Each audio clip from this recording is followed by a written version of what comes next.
next level.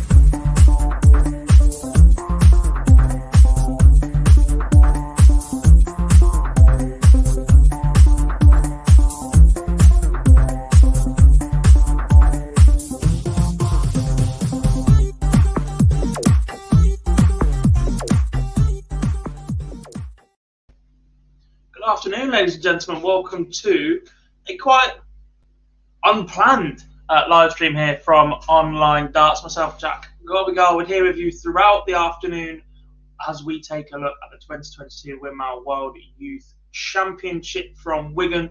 96 players in the field, starting off with a group stage, followed by a knockout, playing down to the last two players who will then contest the final in Minehead at the Players' Championship Finals in a few weeks' time. Hello to the guys in the chat room already. Thanks for joining me, and hopefully Phil Barr's a little bit later, and maybe a couple more of the team as well throughout the day. Plenty of games to try and keep an eye on all at once. There's 32 matches in play at once. Obviously, it's just straight up group stage play to start with. Some very interesting names in these groups as well. James says insane field for this event, must be the deepest quality field in history.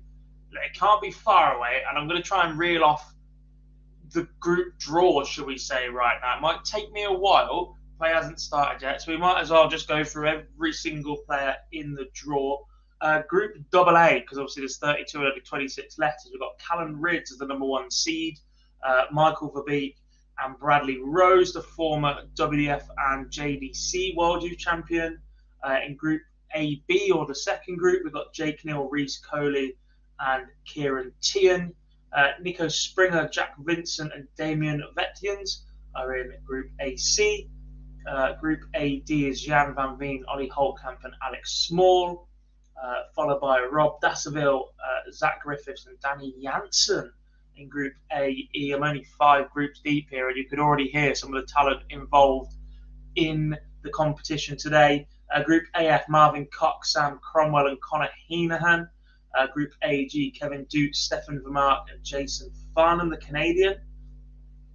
Group AH, Jurgen van der Velde, Trevor Pettigrew and Brandon Weenan. Brandon Weenan had a good run on the various development tours over the last 2 days as well. Jurgen van der Velde would not have liked seeing his name appear in that group, especially as it's just the top one that progresses. It looks like we are getting some games live right now, so I'll just scroll up a little bit over here so we can keep an eye on those.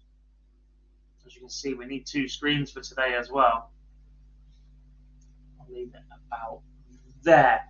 Where were we? Group AI, Adam Gavlas, the former World Youth finalist. Lewis Gurney and Keita Ichikawa from Japan. Group AJ, so number 10, Christopher Holt, Calvin Phillips and Jacob Gwynn.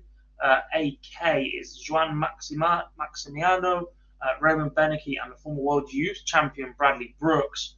Group AL, Nathan Gervin, Owen Bates and Keelan Kay. Some British stars in that one. Group AM, Gergely Lakatos, Oliver Ufer and Niels Sonneveld. AN is Manlok Lung, Craig Galliano and Josh Richardson, who picked up a development tour in his last ever attempt yesterday afternoon. He's been in some great run as well in the WDF Europe Cup with Team England recently as well. Group AO, Rusty Jake Rodriguez, Justin Van Tagal and Caden Anderson. Now I've lost my place. Group AP, Robin Berger, Killian Heffernan and Owen Rolofs. Keen Barry is in Group AQ with Joey De Jong and Dylan Dowlin. Group AR, Don Taylor, Connor Hopkins and Joseph Liner, the American, very, very talented young player he is as well. Group AS, Dan Bastiansen, Damien Moore and Michael Musso, an all Dutch group in the World Youth Championship here in Wigan. AT is Fabian Schmutzler, the 17-year-old, Owen Maiden and Benjamin Royce from Denmark. Group AU, Gillian Kuhorn, Bailey Marsh and Gert Nenchez. That group's stacked as well. Group AV, Jared Cole, Lou Bevan and Vianney van der Berg, the younger brother of former World Youth Champion multiple times, Dimitri van den Berg. Group AW, and one of the favourites for this title is Nathan Rafferty. He's in a group with Nikolai Jorgensen and Christopher Tunders. Group AX, Leighton Bennett, Charlie Manby and Daniel Perry. Group AY, Louis Williams, Tavis Dudney and James Beaton. Group AZ, Vinay Ramnath, Keenan Thomas and Dylan Slevin. Group BA, so we're into the last 6, I think. Sam Quenders, Yuri Brower and John Brown, son of Steve Brown. Group BB is John Motson, Yahin O and Katie Sheldon. One of 2 of the players who qualified through the women's series. Group BC is Josh Rock, Chloe O'Brien and Lee Lock Yin. Group BD, Jack Mayo, Henry Coates and Jitsa van der Waal, another contender for this title surely, and Jitsa van der Waal. Group BE is Bram van Dijk, Caden Milne and Sebastian Bielecki, whilst David Schlichting, Cam Crabtree and Alex Jakes round out the tournament. James says it's not impossible Rock or Callum make the final of the seniors Butlins event and have to play the youth final in between. Bang on, we've seen that before. I think Bradley Brooks went deep a couple of years ago. Definitely something to consider with the timings as well, because I think the World Youth is normally the Saturday evening, not the Sunday. So if you're still in the tournament at that stage, that's what, last 16 at that point. There's only 2 rounds to win in the Players' Championship finals. James says, is a draw made for last 82 once group stage complete? I believe so. I'm not sure. The PDC article is very sketchy. Mike says, morning, Gob, looking forward to this and also the final tonight, darts galore. Indeed, I've also got to keep an eye on the World Seniors today as well, as their final Open Series of the year gets underway in Manchester. Yesterday's winner, Darren Johnson, in that one. And I suppose we should probably talk about last night's Super Series. Peter Jakes, the winner in Portsmouth, beating Robert Thornton in the final. Both players had matched darts. Jakes also beat Martin Adams in the semi-final. Daniel Closer, the man who was absolutely superb in Group A, narrowly missing out to Thornton in the semi-finals. So some scorelines already. Josh Rock has absolutely flown out to a 4-0 lead over Chloe O'Brien. I believe these are races to 5, and then when we reach the knockout stages, it's first to 6. So group stage, first to 5, best of 9, and Josh Rock is doing some damage already. 92 average for him. Callum Ridds, the number 1 seed, 3-0 up on Michael Verbeek, averaging 107. That's an average of 14 darts per leg from Ridds, who, let's be honest, wasn't that great in Leicester earlier in the week. Rusty Jake. Why is Rusty Rodriguez Canadian? Am I the only one seeing that? Potentially. Is a live lounge on tomorrow? But it is on tomorrow, I believe, Mike. Yeah, 100%. We've moved it twice recently. One because we knew there was some big news hitting on that Monday, and the other one, it was the Queen's funeral here in the UK. So, yeah, we have back to Monday tomorrow. The only time it shouldn't be on a Monday between now and Christmas, basically, is if there's a PDC major that lasts longer than a week. Everything else basically affects as a review session. So the Monday after the Players' Championships will be live.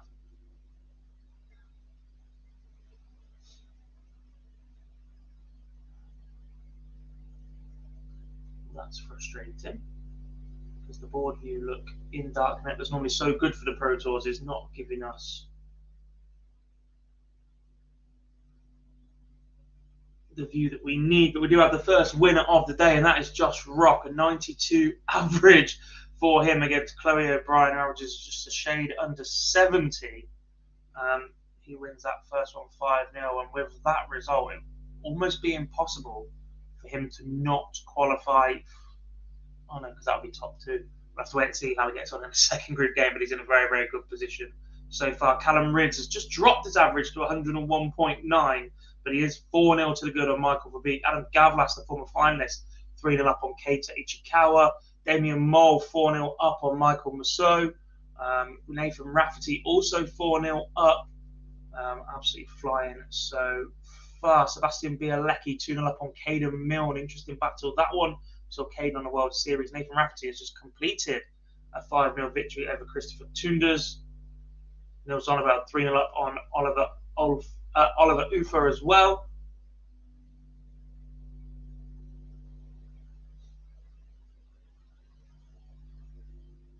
I do wonder how much turnaround time these games will have as well. Obviously, there is just 3 players on the group. Somebody, well, 2 players at some point are going to play back-to-back games. So Chloe O'Brien and Lee Lock Yin are already showing us warming up. But I suspect I'll give Chloe 5 to 10 minutes. We might see some big gaps emerging at one point.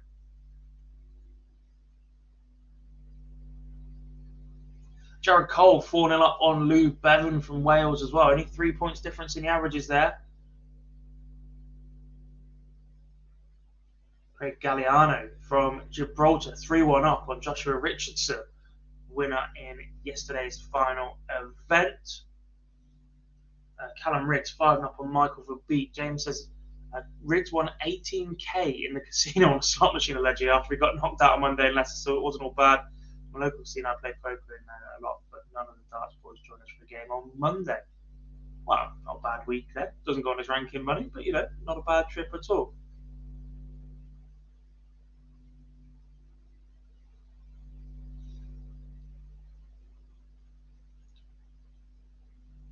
So the tour card boys already showing their dominance, 3-5-0 wins for those.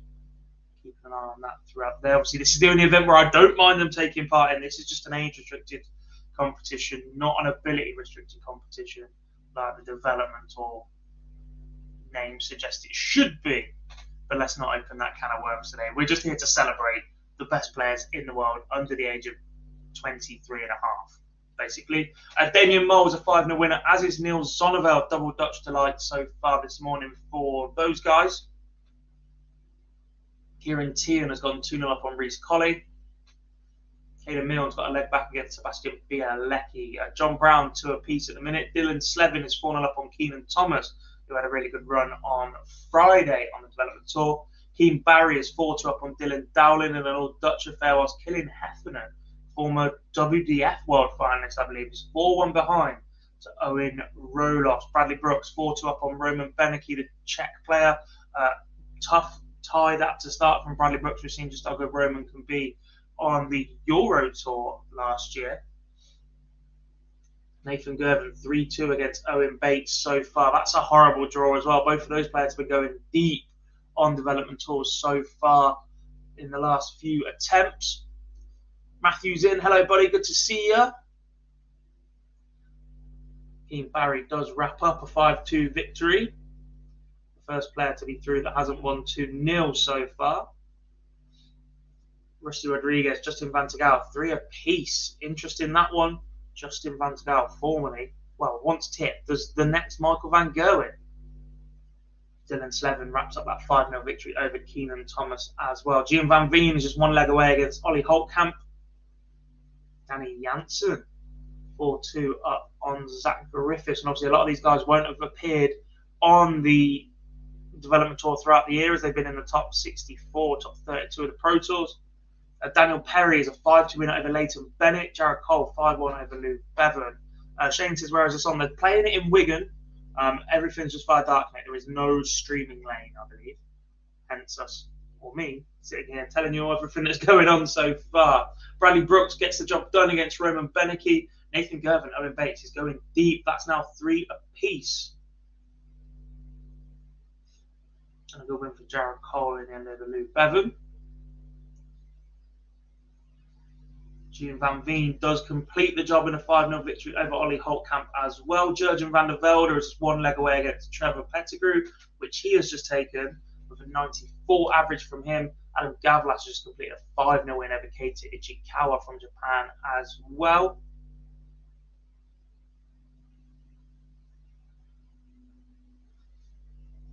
Nico Springer 1 leg away against Damien Vetjans. Sebastian Bialecki 4-1 up on Caden Milne, averaging 98. What did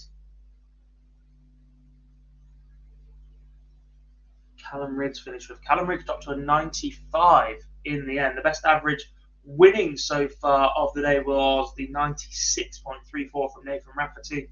Plenty of mid-90s flying in already. This is Pro Tour level stuff.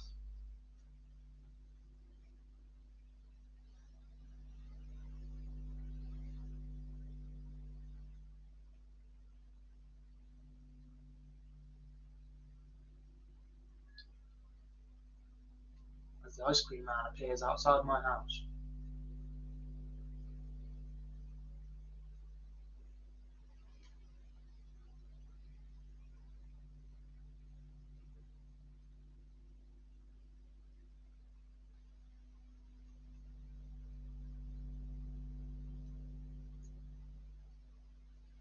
I got a win for Jim Moston over Katie Sheldon.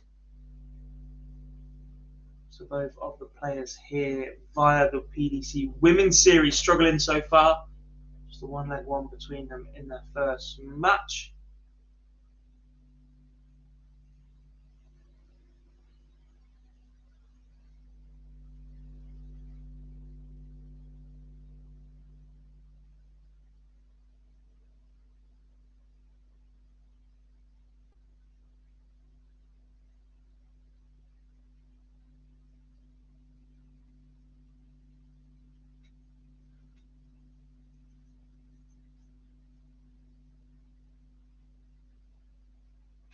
Chloe Bryant back underway then against Lee Lock Yin, needing a big win here to turn around that 5-0 loss she's already suffered to Josh Rock. Yuri Brewer has just beaten John Brown 5-2, and Kevin Phillips is a 5-3 winner over Christopher Holt.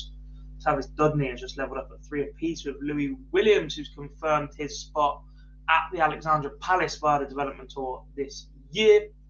Who is older, Rusty or Roby? It's Rusty Jake or Roby John. Roby John, Rusty Jake. I think Roxy James might be the oldest. And I'm sure there's a fourth one on the way as well.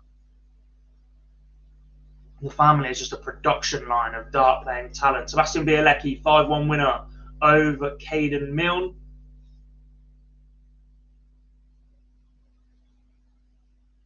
Nathan Gerber just won away against Owen Bates. As I keep saying, plenty of talent involved today. James says, which players wouldn't be playing today if it was under 23 and not under 25, just for a comparison? It is under 23, isn't it? Or I made that up.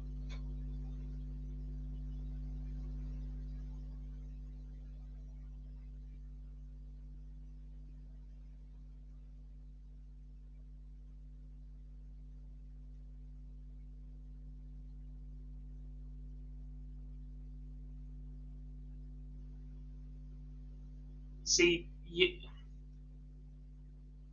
I don't think it is under 25. I think it's under 23, and it's the same rules as it was when I played on it. It's 23 or under on the day of the World Championship final. So if Riggs has turned 24 since January, he's eligible. Because my birthday is January the 17th.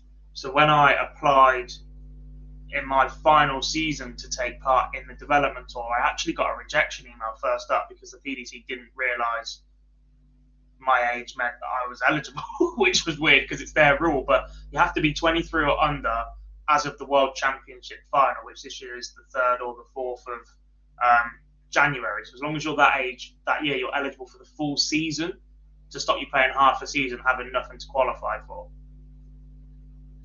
Some wins there. Who were they for? It was for a man playing under a Canada flag. I don't know, they changed it now. Oh no, it wasn't. Rusty Rodriguez has lost 5-4 to Justin Van Gaal. Benjamin Royce has beaten Fabian Schmutzler 5-1. Little bit of a shock in that one.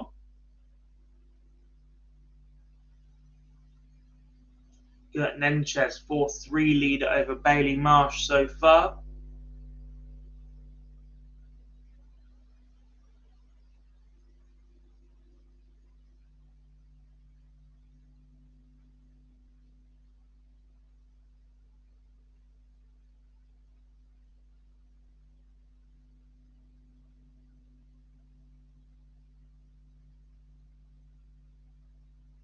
It's not included in any of their articles, which is poor from the PDC.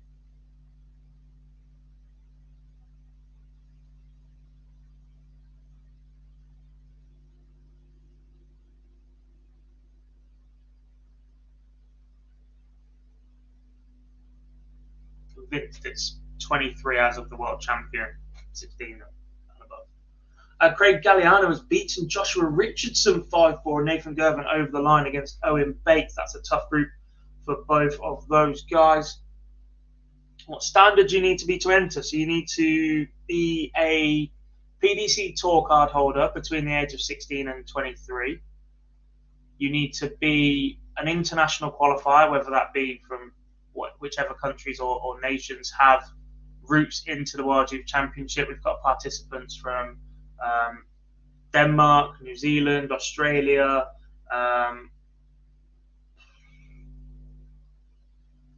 Brazil, Canada, USA, Germany, South Africa, etc. Or you then need to be however many places are left from the 96 at the top of the development tour order of merit at the end of the year. So pretty good is the answer, I think, in the most part to enter or to reach this stage. It's not even just to enter and have a go, it's to qualify for this stage.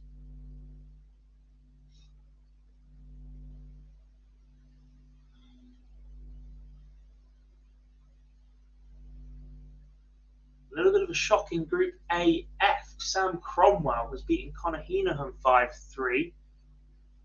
The Irishman, one of the top performers on the tour throughout this year. He's got it all to do now to qualify.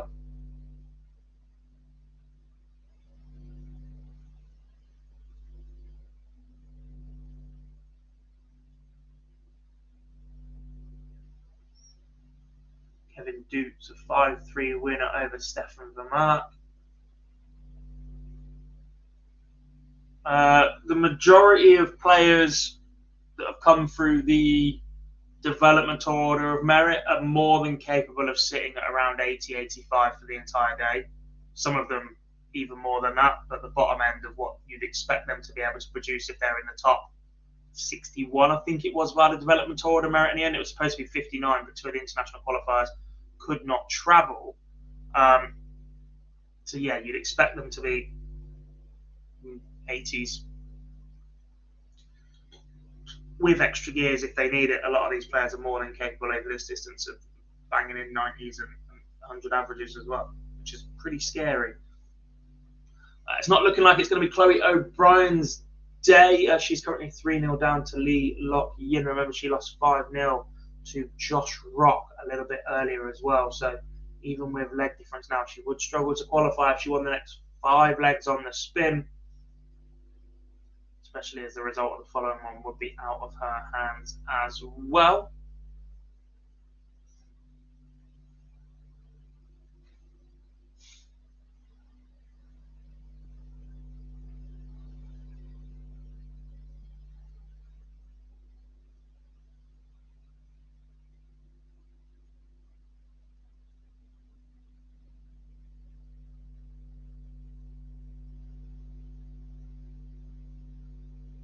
There's so much going on here.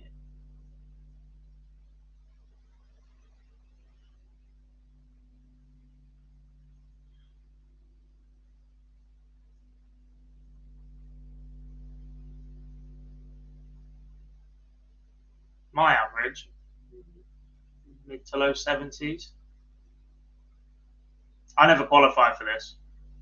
I played development tour, but never qualified for the World Youth Championship. Never won any prize money, to be fair.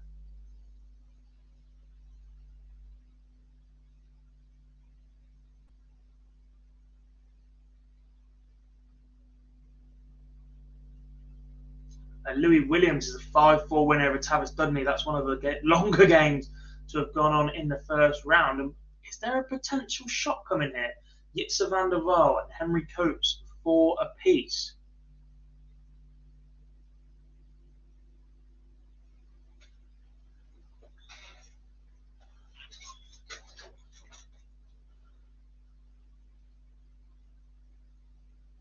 Kieran Tian 4-top on Reece Colley. A few more getting back underway. Dan Bastian is a 4-0 lead over Michael Massot, who I believe lost his first game as well. So he could be the first man to exit here.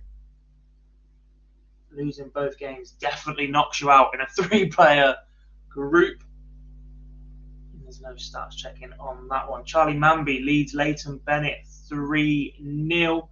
That's not good for Leighton, who also lost his first game. Connor Heenahan attempting to right the wrongs, beaten just a few moments ago, but he's back on the board on a 14-dart leg to open against Marvin Cock. The Irishman needs a big win here to get the leg difference back in his favour. Absolutely flying through these groups, aren't they? Kieran Tian does complete the job over Reece Colley.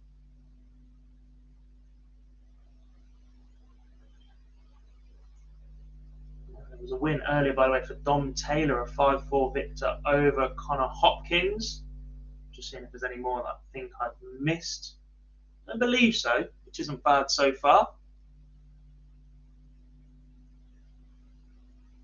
Lewis Gurney leads Keita Ichikawa 2-1.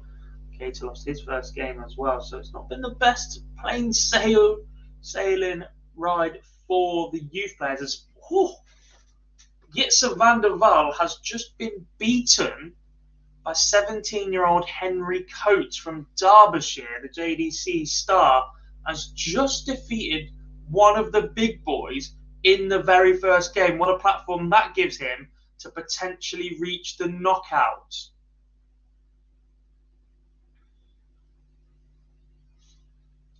Dan Bastian has just beaten Michael Musso in Group AS, which I believe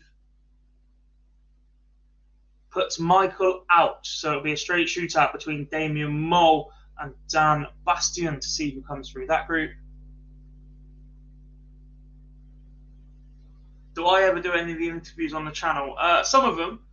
Phil Bars tends to go to most of the events for us. I've done a bit. I went to Amsterdam earlier in the year and did the first World Series event. I do a lot of the World Seniors coverage as well, but I tend to just cover that. That's Phil's bread and butter. I'm much better just sat here on my backside.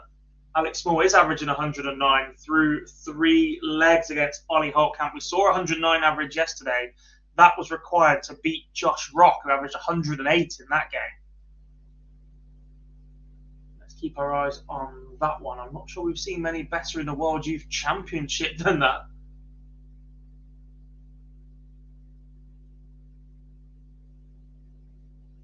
$15 leg opens for Brandon Whelan against Trevor Pettigrew and Cam Crabtree against Alex Jakes as well. Roman Beneke now 3-0 up on Juan Maximiano. Chloe O'Brien's got a leg back on the board. She's 4-1 behind, though, to Lee Lock Yin. I think after shipping 9 legs already, including a 5-0 loss, she is out no matter what.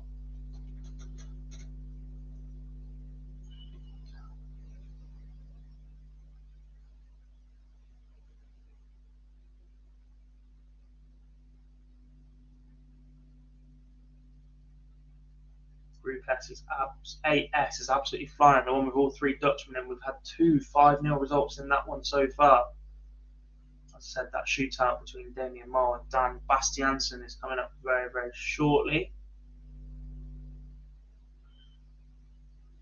Nikolai Jorgensen and Christopher Toonders are locked in at 3 apiece. Good battle of that one. Chloe O'Brien's got another leg back. Dylan Dowling is a 4-0 leader over Joey de Jong. I believe. No, he was beaten by Keane Barry 5-2 earlier on. So he's doing what he can to stay in contention. But a win for Keane Barry against Joey de Jong would put Dylan Dowling out. Someone else who is out already is Leighton Bennett.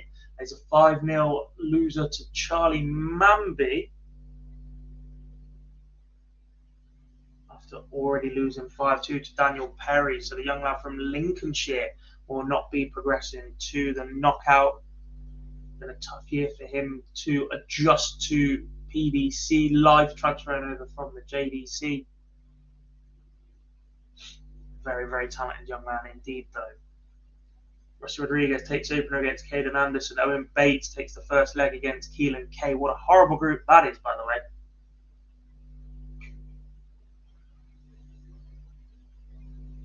Jack Vincent has lost the opener to Damien Vetyans. The chance to referee for Jack last weekend. Didn't go to plan for him in the final game of the night on the weekend at County. That can always be tough for a player. The weekly Darkcaster in, good to see you guys. Will Phil be joining us? He will at some point. He's just trying to find a location in Leicester between hotel room and then the venue ahead of tonight's Sports World Grand Prix final. Is Vianney Vandenberg related to Dimmy? He is. He's the younger brother of Vianney, a player that has beaten me on the development tour before. Thanks for that.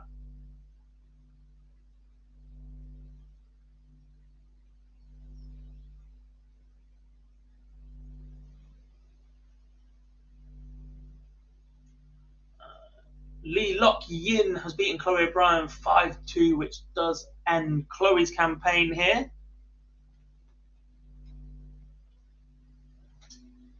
Kate Sheldon also trails 2-1 right now. So we might lose both of the female participants in this tournament in the group phase. Will he be as good as Dimmy? No. Being brutally honest, no. Dimmy is a much better player than Vianney, from what I've seen firsthand and his results since.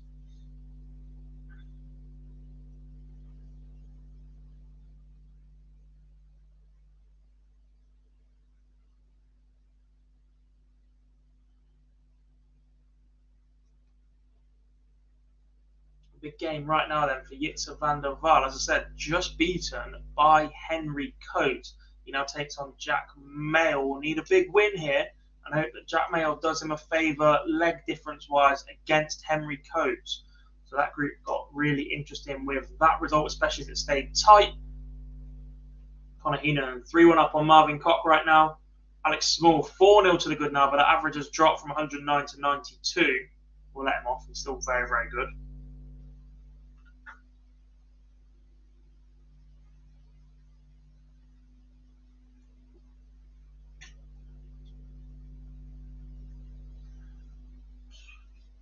Roman Beneke completes a 5-0 win over Juan Maximiano from Brazil.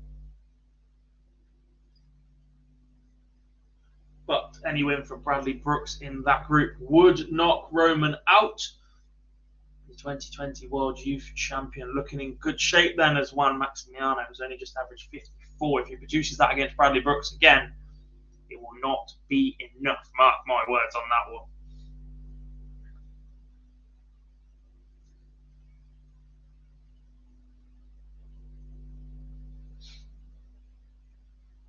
Robin Berger from Germany is 3-1 up on Kilian Heffernan. He lost in the first game as well, so it's not looking good for him. Dylan Dowling does complete a 5-1 win over Joey de Jong, but Dylan Dowling finds himself in a similar position to the one I have just mentioned. Any win for Keane Barry in that group over Joey de Jong would see Dylan Dowling out. I believe Keita Ichikawa has just fallen in the group stage as well. It's a 5-1 loss to Lewis Gurney after a 5-0 loss to Adam Gaulas. So that'll be a straight shootout between Gaulas and Gurney. Nikolai Jorgensen, 5-3 winner as well.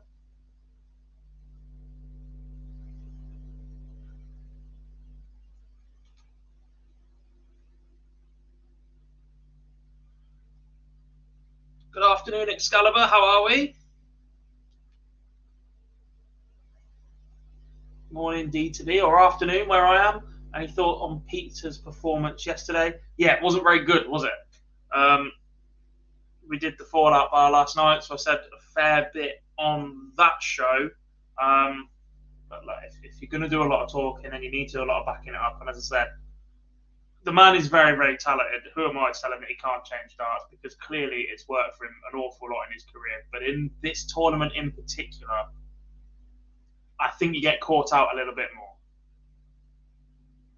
You in a straight-in format, you can find your range on a treble pretty quickly, 6, 12 darts. You know if they're going to start going for you or not. Where you're constantly starting and chasing around the board, you've never quite got the range on the top sped to start getting in to start with. I think that started to affect him a little bit as well. Then obviously 1 from 20 on the outer ring to finish legs when Van Gogh was just being so clinical.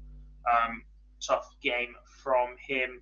But look, the rest of the year is set up pretty nicely, I think. The big three are finally looking like the big three all at the same time, and that's very good for the sport, I think,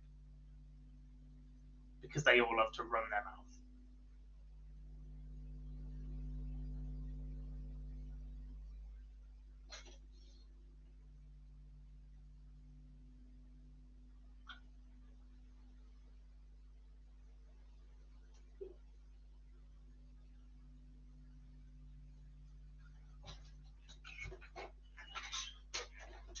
Michael Verbeek has beaten Bradley Rose 5-2.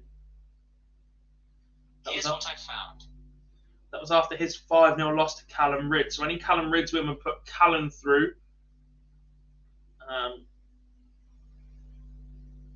Anything else after that? Don't really fancy working out score-wise.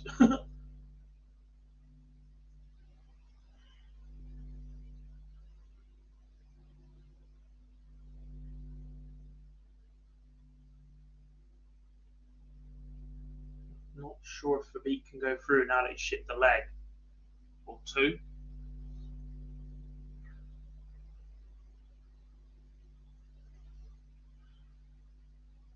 Keep our eyes on the group decided in that one between Bradley Rose and Callum Ridds. Not a clue, Peter. James, sorry. I don't really follow the exchange, to be honest. He seemed fine. Nothing untoward whilst he was in the venue.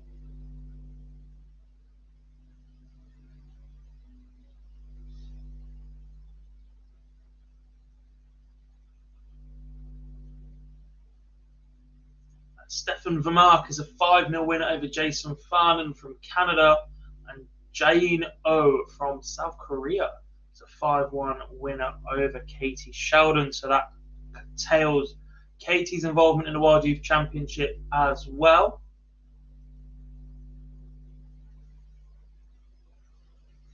I guess a talking point we should probably bring up is that whilst Chloe and Katie are here via the women's series order of merit, Bo Greaves passed up on her offer to be involved. She ranks higher than both of them on the order of merit.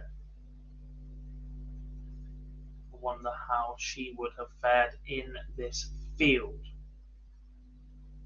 Great start for Bailey Marsh against Gillian Kuhorn with a 12-dart leg. Kuhorn sat on a finish after 9, not getting a go.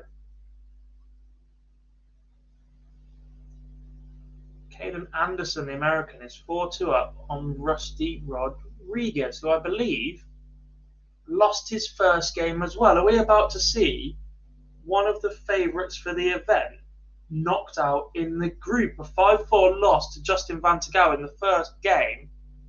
Rusty Rodriguez is in a lot of trouble here. He's 4-2 down to Caden Anderson. He needs 3 legs on the spin and then a Caden Anderson win with leg difference going his way.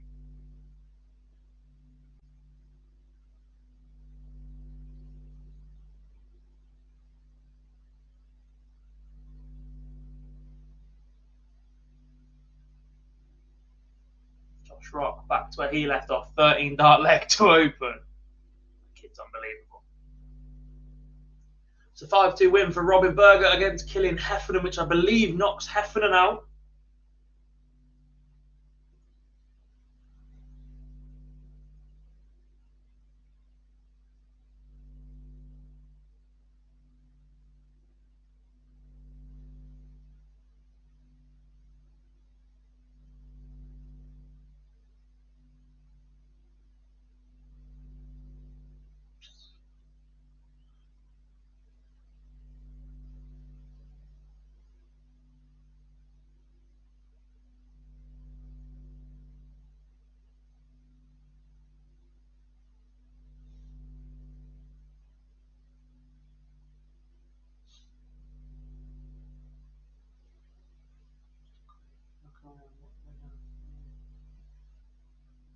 Oh, an early sighting of that draw.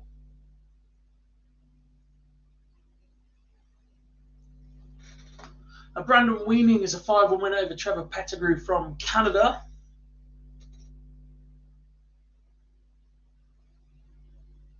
That knocks Trevor Pettigrew out. And it'll be a straight shootout between Jurgen van der Velde and Brandon Weening.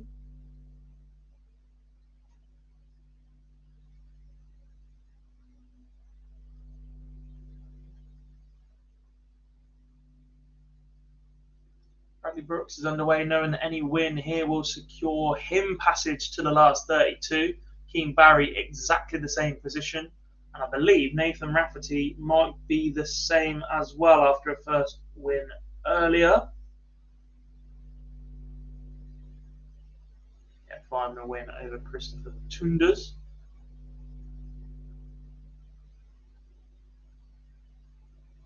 Three of the biggest names in this event, all with their destiny in their own hand. Does it Josh Rock, 2-0 leader now. Charlie Manby, Daniel Perry. I believe that match is a straight shootout. Both of those guys already recorded wins over Leighton Bennett, currently 2 apiece in that one. Keelan Kay is just edged ahead of Owen Bates 4-3. Let's check out that group that already saw Nathan Gervin beat Owen Bates 5-4. That's a stinker of a group for all of those guys. A big win here for Keelan Kay, though, would set up a shootout with Nathan Gervin. Is the turnaround on for Rusty Jake Rodriguez from 4-2 behind? He's leveled up at 4 apiece. Has to win this leg, and I think he'll need a leg difference win in his favour in the next match because his destiny will be out of his own hands. But we'll keep an eye on that one for you. Bram Van Dijk is 4-2 leader over Caden Milne. I think that would knock Caden Milne out if that was to turn into a 5-2. It would, and it would be a straight shootout with Sebastian Bielecki in that group. Lou Bevan is just beaten Vianney Vandenberg 5-2. Bevan was beaten earlier on by Jared Cole. So Jared Cole now has destiny in his own hands. A win over Vianney Vandenberg will put him through. Louis Bevan, after a 5-1 loss, is a 5-2 winner. So he'll be relying on leg difference from Vianney, I believe. And Vinny Ramnath has just won 5-2. Lost who that was against, though. So 2 seconds. We'll go scrolling once again. That was a 5-3 win over Keenan Thomas. So that one becomes a shootout in Group AZ between Dylan Slevin and Vinny Ramnath.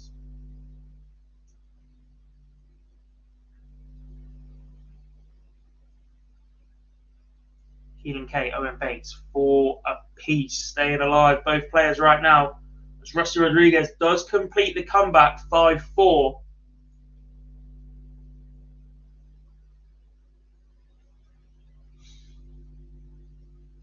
Cam Crabtree completes a 5-3 win over Alex Jakes. Reese Colley, Jake Neal underway, currently 0-0 in that one. Joseph Liner, the American, 2 apiece with Connor Hopkins. Joshua Richardson, 3 apiece with Manlock Lung. Sam Cromwell, 14 dart leg to open against Marvin Cock. Jack Mayle, 3-2 up on Jitser van der Waal. James Beaton, the former JDC number 1, I believe, 4-2 behind to Tavis Dudney. Owen Maiden has completed a 5-3 win over Fabian Schmutzer, which I think knocks the German out at this stage as well. Going back to when the development tour was split, Fabian Schmutzer absolutely burst onto the scene in Europe as a 16-year-old. It's not been the happy second season for him so far, though. I say so far, it's over.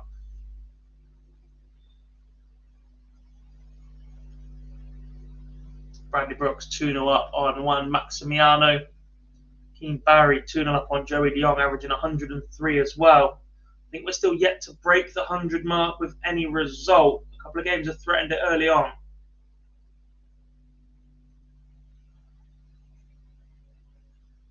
But nothing in so far.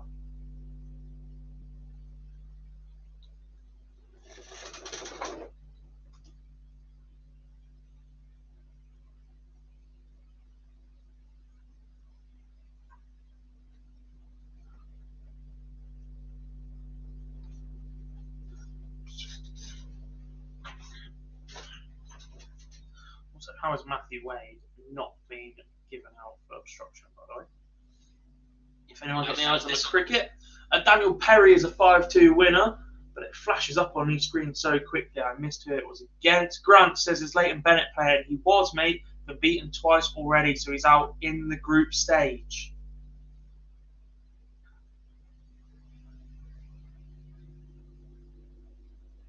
Losses to Charlie Manby and Daniel Perry. Perry has just won that group after a 5-2 win over Charlie Manby as well.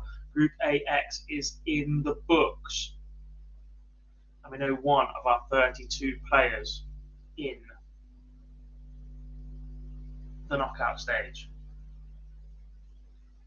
I don't think there's any others where we've seen 2 wins so far from the same player that wraps them up yet.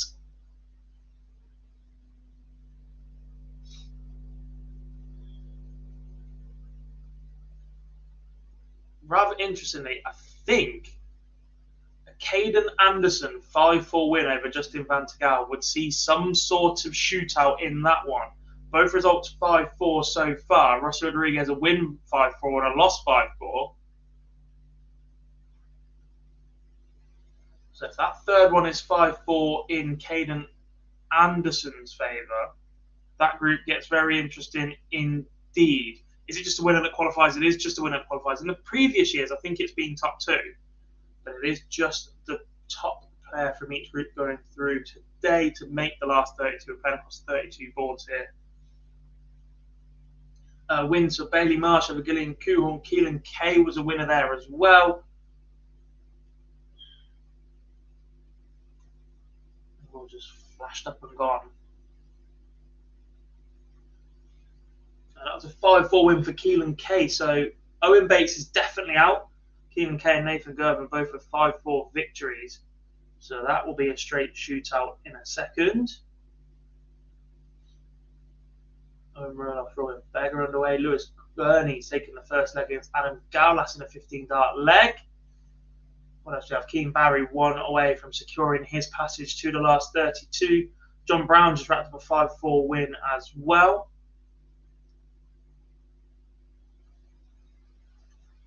Not necessarily the big names, James, but there's a lot of international qualifiers here who don't have to play the last development tour weekend, but it's a long, long way to travel for a straight knockout for a 16-year-old from Australia, for instance. Keane Barry, 5-0 winner over Joey De Jong, and Josh Rock, 5-1 winner over Lee Lock Yin, which secures both of those two into the last 32. Nathan Rafferty 3-1 up on Nikolai Jorgensen. Bradley Brooks 3-0 up as well. So it doesn't look like we're going to take any major casualties as it stands. Callum Ridds and Bradley Rose are warming up. A win there for Ridds would see the number 1 seed progress pretty comfortably.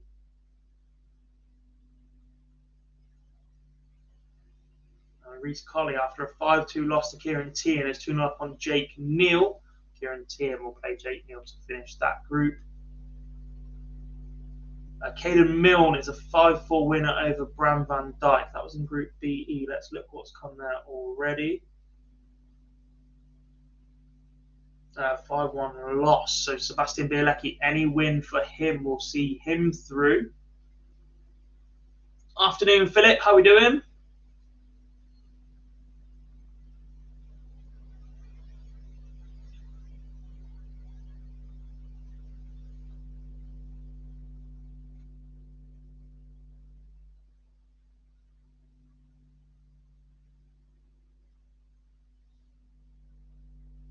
Joseph Liner, 4-3 leader over Connor Hopkins.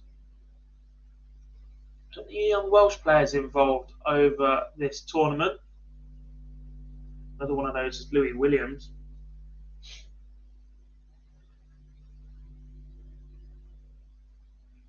It is a very interesting start to the day. We've already lost the likes of Leighton Bennett, Chloe O'Brien and Katie Sheldon. An early loss for Jitse van der Waal against Henry Coates as well.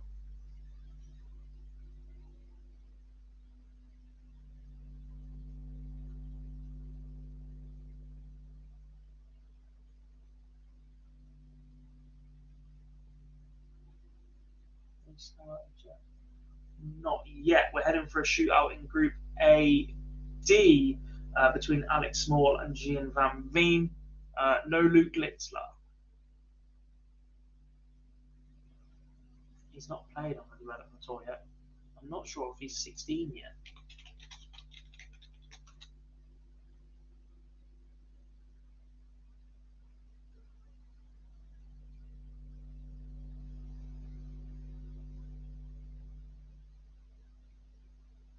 Yeah, I believe Luke Littler is still 15, which means he's too young for this. Imagine. Imagine.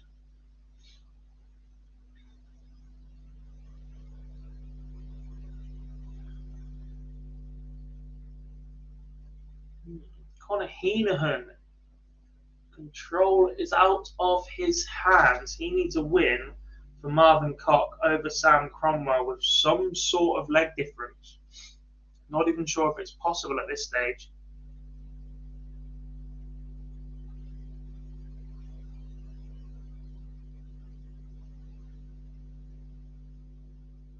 More games underway. Danny Janssen is getting his second game underway. Louis Williams against James Beaton. Interesting tie, that one.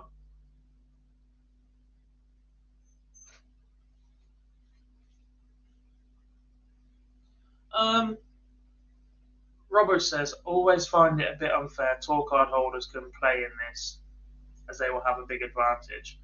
I don't. The World Youth Championship for me is an age-based competition.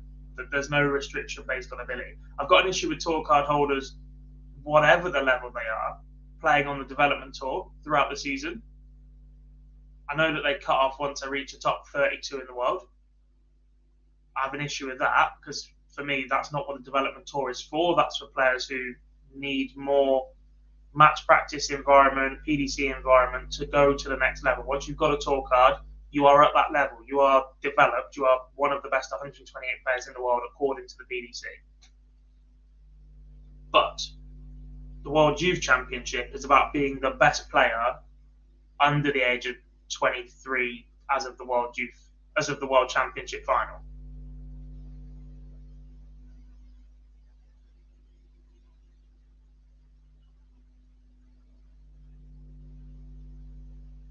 Nathan Rafferty is a 5-2 winner over Nikolai Jorgensen, and Bradley Brooks a 5-0 winner over Juan Maximiano. So both of those guys progress to the last 32.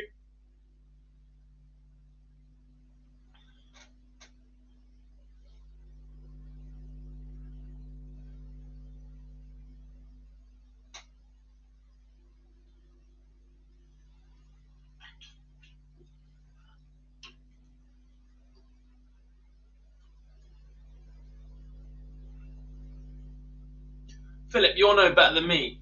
The last 32, is that seeded based off the groups or is that a blind draw? Damian Moles a 5-4 win over Dan Bastiansen and Joseph Liner a 5-4 win over Connor Hopkins. Let's have a look at those groups quickly. AS. Is that Dan Bastiansen beating Damian Mole? Damian Mole winning, so that puts him through. That was a straight shootout between those two. Joe Davis not playing this year. He struggled with injury a bit, hasn't he? We've seen him down at the live Super Series now a couple of times, but struggled a little. Should be seeded based on the groups. That's how it used to be. Perfect. You never know with the PDC. Their record lacks so much depth.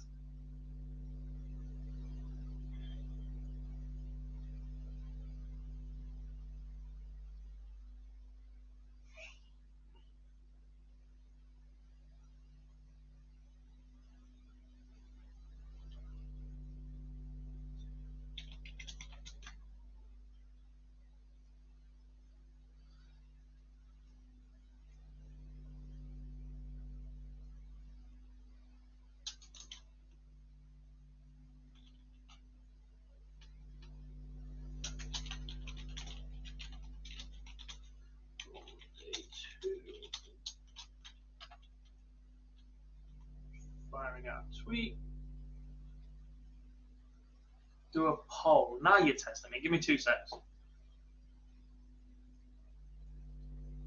Got the England.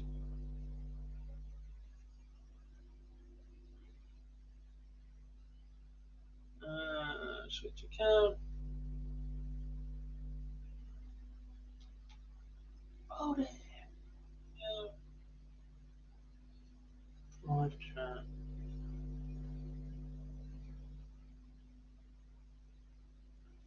Can't do it from my phone. 2 secs.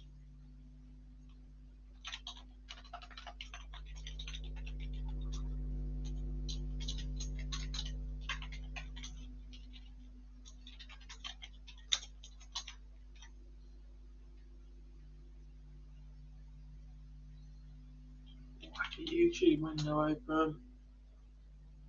Who do we want on the poll? Rock, Rids, Barry, and other. Yeah, all right, I can get behind that.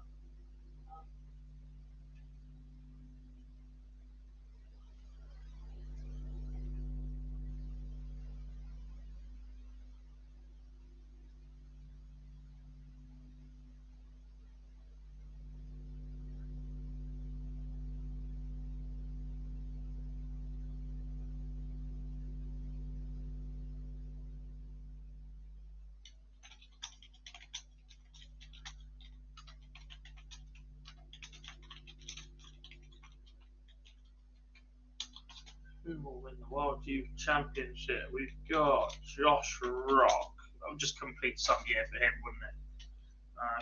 Callum Ritz, the #1 seed. It's only right we include him in the poll, even though I'm not convinced he's in the top 3 right now.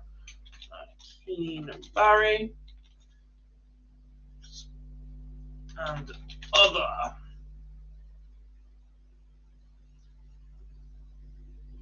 Fire away, guys. Right, what have I missed since then?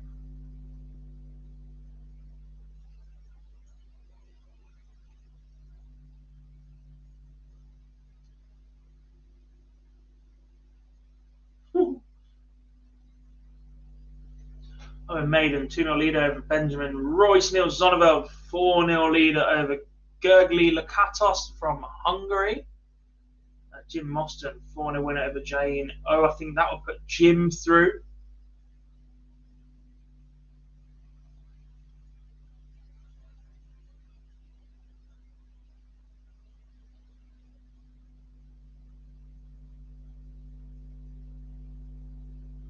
Reece Colley has just beaten Jake Neal 5-3, so I think. No, Jesus, that group is far behind. Reece Colley had already lost to Kieran Tian 5-2, so we've still got one more game to come in that one. It will be Kieran Tian against Jake Neal. A win for Tian would see the Irishman through. Kevin Dukes has just completed a win, and Jared Cole has won up on Bjarni van den Berg in a match which, if he wins, he'll progress to the last 32. Rafferty should be in the conversation as well, yeah. Probably over Callum Ridds right now, but we'll have him in the other. Let's go for the other. Nathan Gervin as well.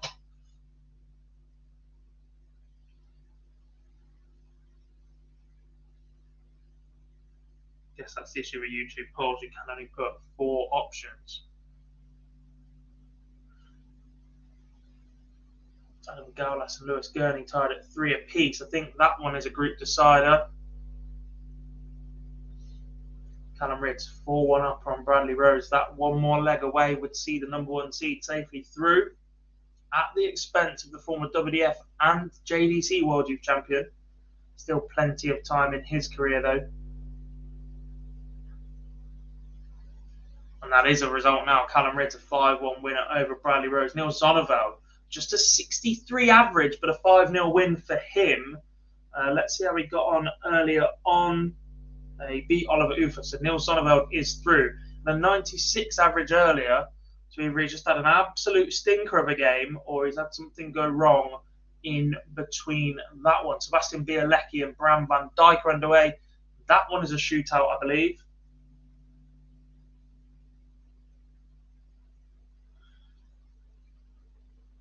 It's not, but any result for Sebastian will see him through. Caden Mill needs a favour from Van Dijk.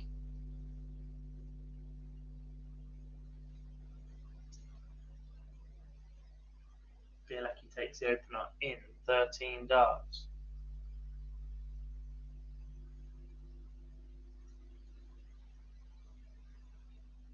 Gervin and Kay one apiece. Pretty sure that one's a decider. I keep using that phrase. It's so difficult to keep up right now here. So many games going on, so many groups. I'm not convinced, James, because his form has just been non-existent this year, I think, from Callum Ridge, pretty much. So whilst it is a big step down in his status as tour card holder, there are plenty of tour card holders in this field.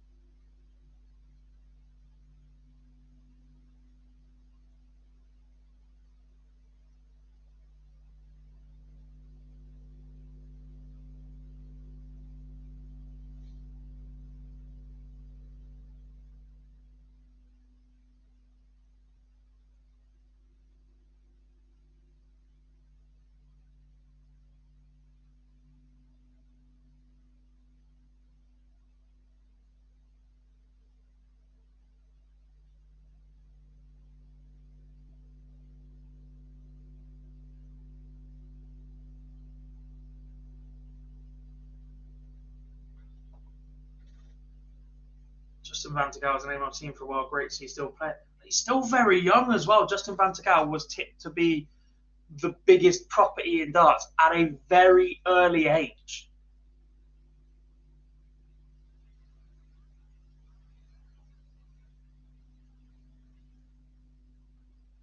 And whilst he didn't quite deliver when he first made his move over to the PDC from the WDF World Youth Final that he found himself in previously, still a very talented young man.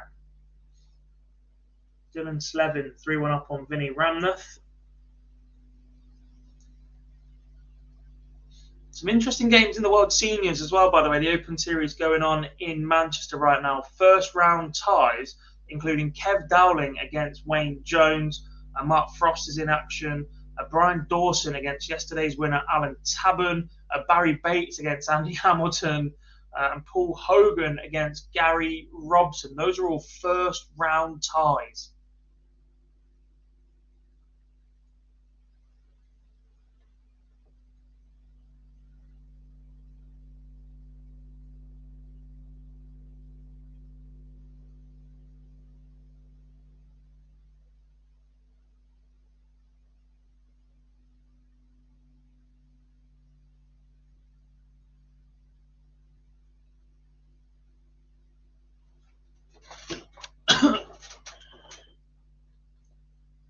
So players that are through to the knockout already. Callum Riggs is one of those.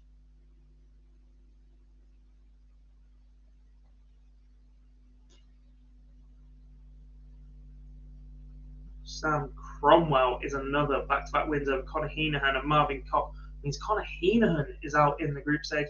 Kevin Dukes is also through 2 wins from 2 for him. Bradley Brooks, 5-0 and 5-2 victories for him. See the 2020 World Youth Champion through to the knockout stages. Neil Zonneveld is through, less than convincing in his second game, but he has got the W, and that's what that matters in that one. Keane Barry is through as well. Josh Richardson is out. 5-4 loss to Craig Galliano and a 5-3 loss to Manlock Lung. So that will be a shootout between the other two. Connor Hopkins is out, leaving a shootout between Joseph Liner and Dom Taylor. Damien Mole comes through the All Dutch group. Fabian Schmutzler is gone. Nathan Rafferty is through, as is Daniel Perry at the expense of Charlie Manby and Leighton Bennett. Jim Mostyn is through. He beat Katie Sheldon and Jane O from South Korea. Josh Rock through. And that's about it so far. Biggest upset so far in terms of season standing and ranking has to be Henry Coates beating or was it Jurgen?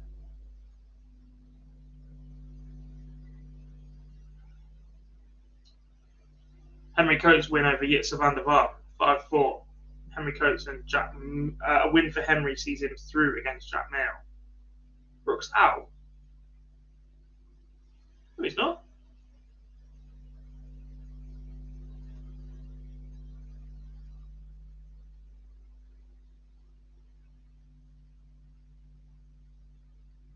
Bradley Brooks beat Juan Maximiano 5-0 and Roman Beneke 5-2.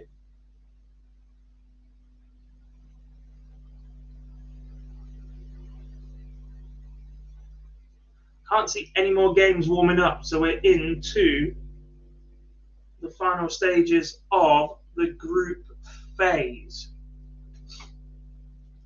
Nathan Gervin is 3-1 up on Keelan Kay. That win would see him through. Manlock Lung 4-1 up on Craig Galliano, averaging 97. I'll be honest, don't know a great deal about him, but it looks like he's about to progress. Louis Williams 4-3 behind to James Beaton. Is the Welshman heading out at this stage? Sebastian Bielecki finds himself behind 2-1 from 1-0 up. Henry Coates 4-0 leader over Jack Mail.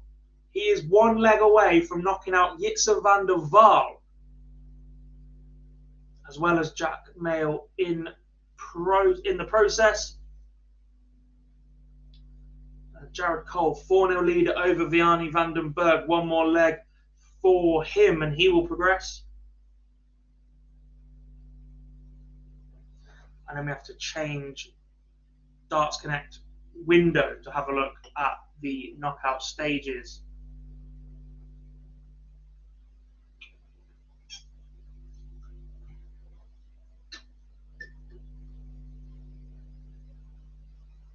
Races to 6 in the knockouts as well. We're playing Pro Tour format.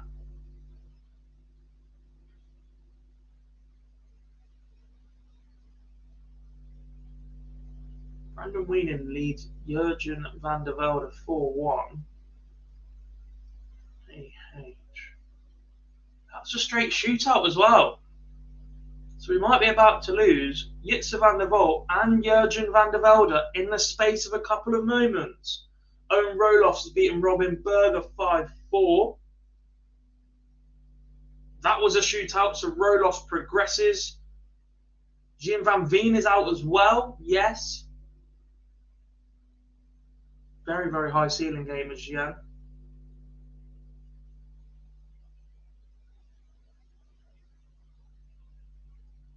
Craig Galliano is out as Manlock Lung is the first player to average 100 all day. Fantastic 5-2 victory for him. Dylan Slevin as well. That was a shootout, so the Irishman progresses at the expense of Vinnie Ramnath.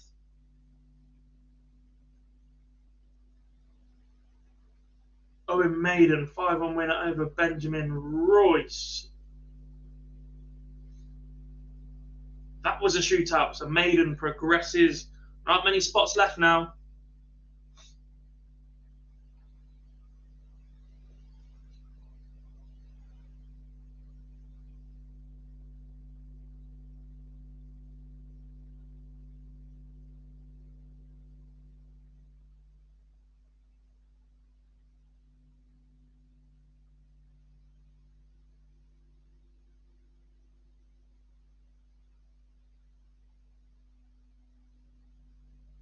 Jared Cole beats Vianney Vandenberg 5-1, so he moves through, as does Henry Coates. 5-0 winner over Jack Mail. How is Danny Janssen doing? An excellent question. I've just got to find which group he was in. Danny Janssen is through, wins over Zach Griffiths and Robbie Dasseville from Belgium. See the mullet progress to the knockouts. Anyone know the dates for the next women's series? The last weekend of this month, the same weekend as the European Championship Finals, is the next women's series. That is also the cutoff for them to qualify for the PDC World Championship.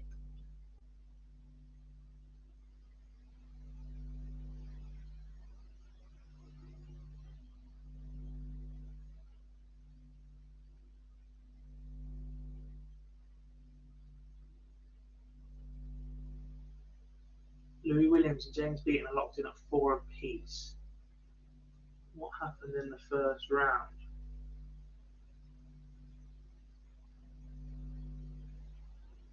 James Beaton lost to Tavis Dudley. Lewis Williams has already beaten Tavis. So win for Beaton. I'm not sure about the leg difference in that one.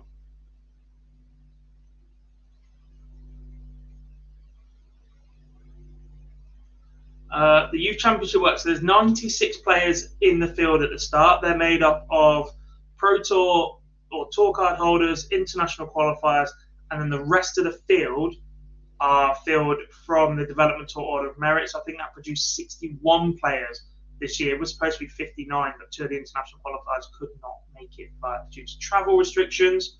They then play group phases, which is what we're currently in at the moment. 32 groups of 3, so each player is guaranteed 2 matches. The winner of those groups progress to the last 32, where the format changes from best of 9 legs to best of 11 legs.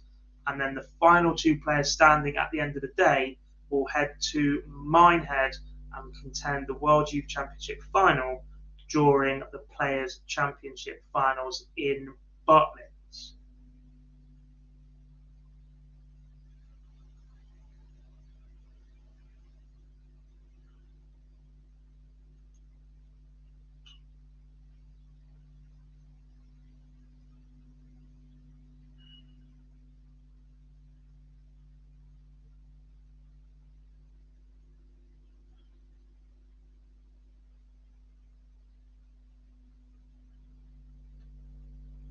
Nico Springer is 4-2 up on Jack Vincent. I think the fact Springer has already reached 4 legs means Vincent is now out. But if he was to produce a comeback from here, then Damien Vettians might still be in contention.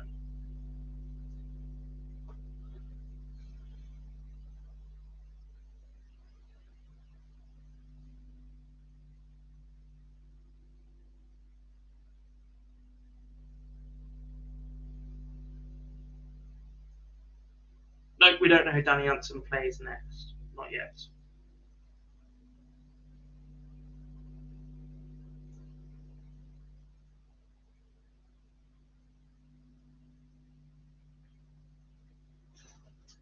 A couple of games heading towards the end as this round is.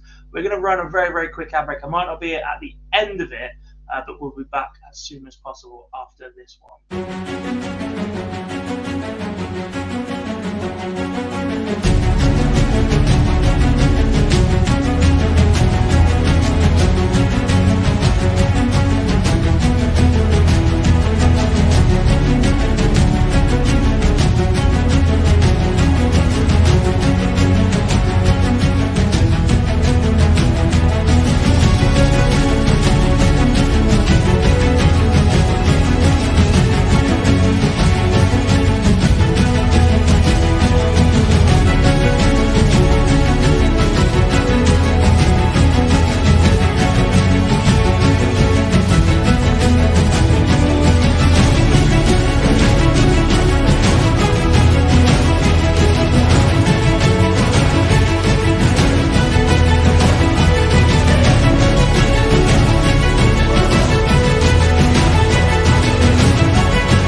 Let's rock and roll.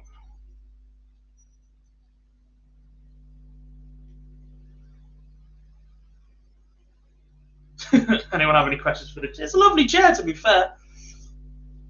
But no. Right. I'm going to quickly change the screen.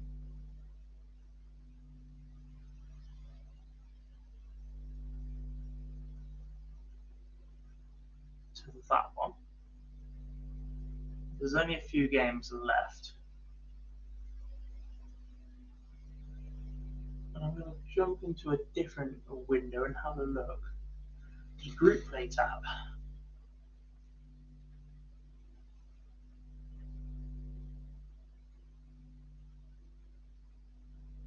Give us all the results as and when we need them. So groups that are complete.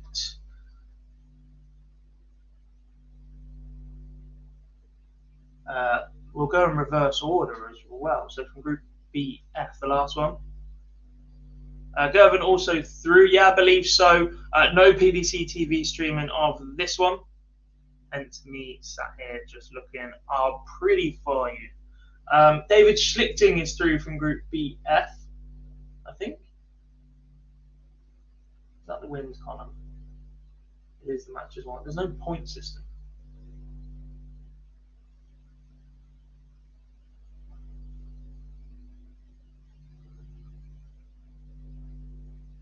There's a top one function. David Schlichting is the winner in Group BF. He's through. Group BE, Sebastian Bielecki is a leg away. I think he'll still progress anyway on leg different. Henry Coates is a winner from Group BD. Josh Rock is through, as is Jim Mostyn. Still waiting on Group BA to come to conclusion. That's Yuri Brewer and Sam Coenders. They're currently 4 apiece in that one. Dylan Slevin progresses from Group AZ. Tavis Dudney from Group AY. Daniel Perry is through, as is Nathan Rafferty, Jared Cole, Gert Nenchez, Owen Maiden, Damian Mole. I believe Joseph Liner with one more leg against Dom Taylor will put him through. Keane Barry, Owen Roloff, Justin Vantergal, Manlok Leung, Niels Zonneveld, Nathan Gervin, Bradley Brooks. Kevin Phillips, Group AJ, is about to lose to Jacob Quinn at the minute, so I'm not sure if that will keep him in top spot. Lewis Gurney is through, Brandon Weaning is through, Kevin Dute, Sam Cromwell, Danny Jansen, Alex Small, Nico Springer is through, as is Callan Ridds. Kieran Tian, 4-1 up on Jake Neal, so he's one leg away from progressing in Group B. What about Adam Gaulas? Adam Gaulas is out. He lost to Lewis Gurney. Lewis Gurney beating Keita Ichikawa 5-1 and Gaulas 5-3. Gaulas with a 5-0 victory over Keita Ichikawa, just the top player progressing.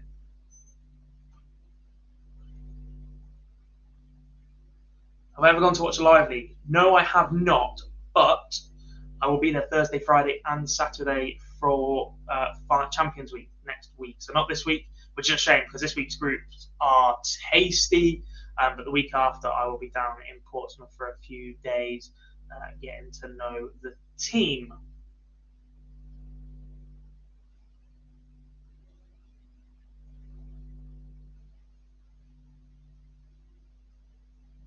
I presume we'll have a little bit of a gap between the conclusion of the group stages, then to do the draw to a knockout, and then we'll get underway with that.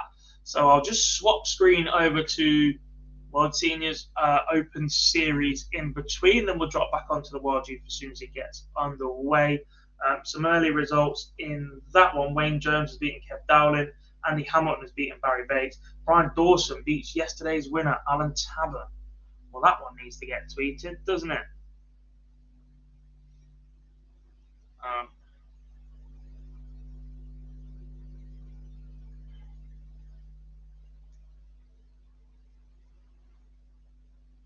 There was another result there, but I missed it. Who's just won?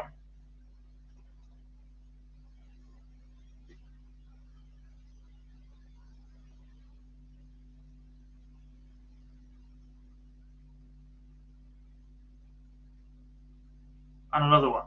How are they disappearing so quick?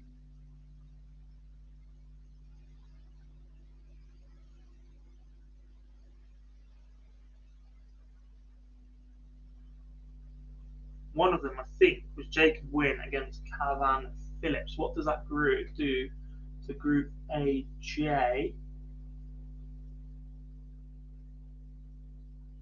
That one refresh. Does that put Christopher Holt through? I think it might do.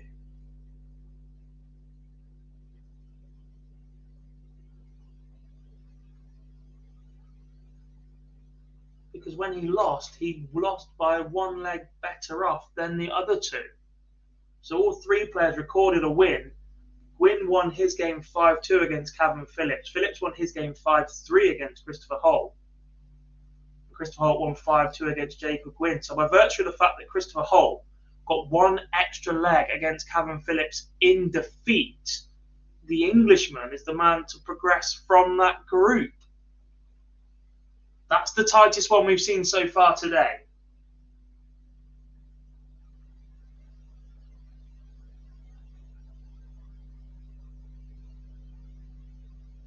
Guaranteeing 4-3 at the minute. What else has just popped up?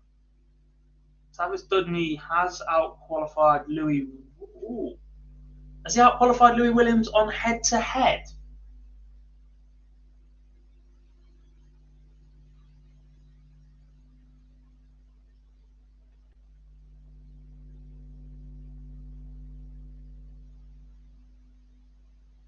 He can't have. What's that, 2? He's out-qualified Louis Williams on leg difference.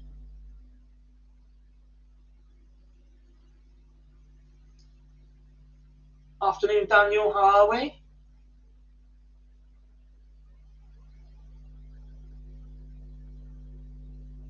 Yeah, I believe Louis Williams is out on leg difference to Tavis Dudney. Afternoon, Joe. How are we doing, buddy?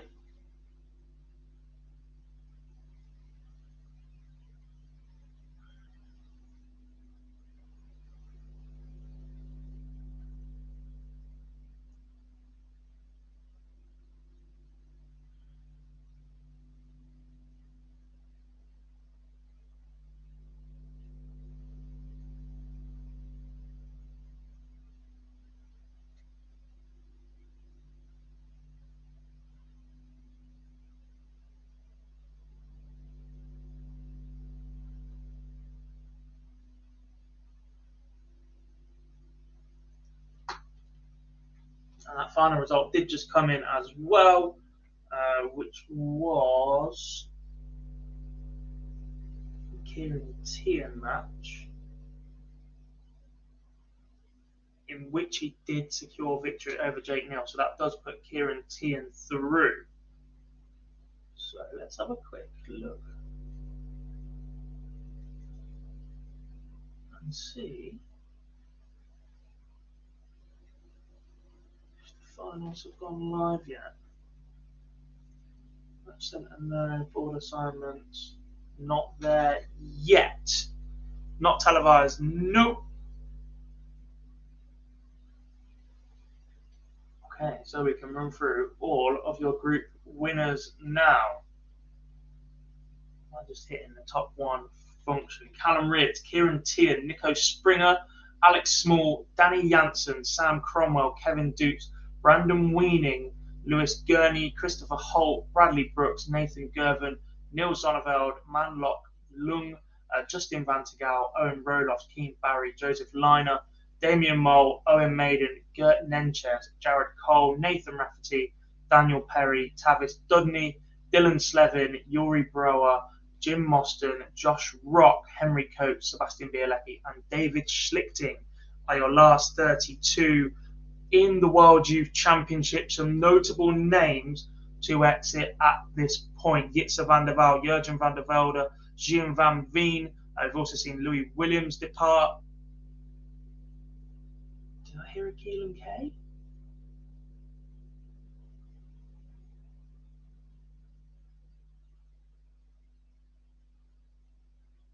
Michael Verbeek has fallen. Bradley Rose is out. Conor Heenahan is gone at the hands of Sam Cromwell. Adam Gaulas falls in the same group as Lewis Gurney.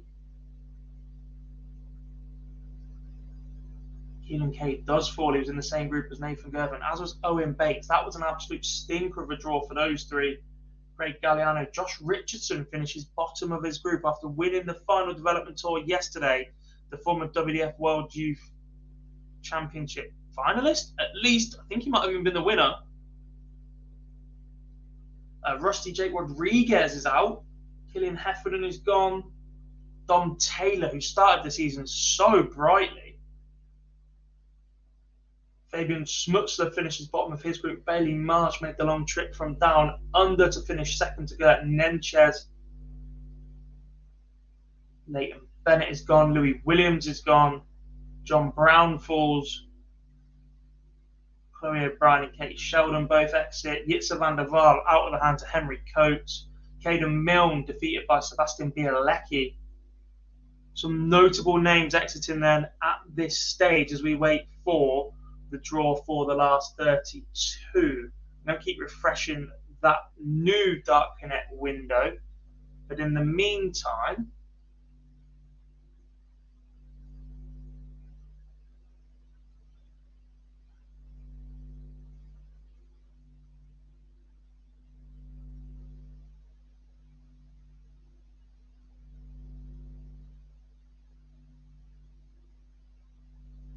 let's cast our eyes over this one. John Downs just beating Gary Stafford on the seniors.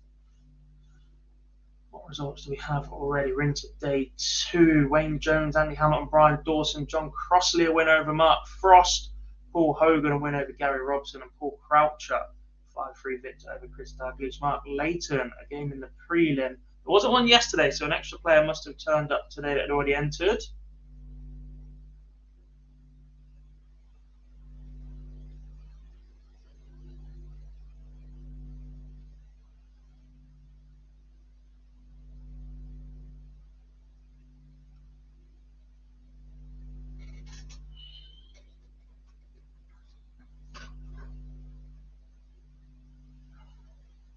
John loves a cider in the big bar at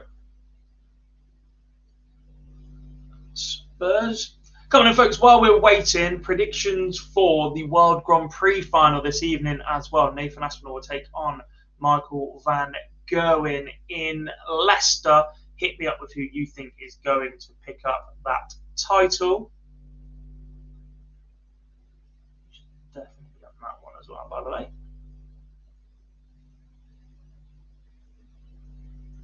Why is Q-School expensive? Because it makes the PDC an absolute fortune. If it was any cheaper, then you get absolute no hopers turning up for the experience, which you already do.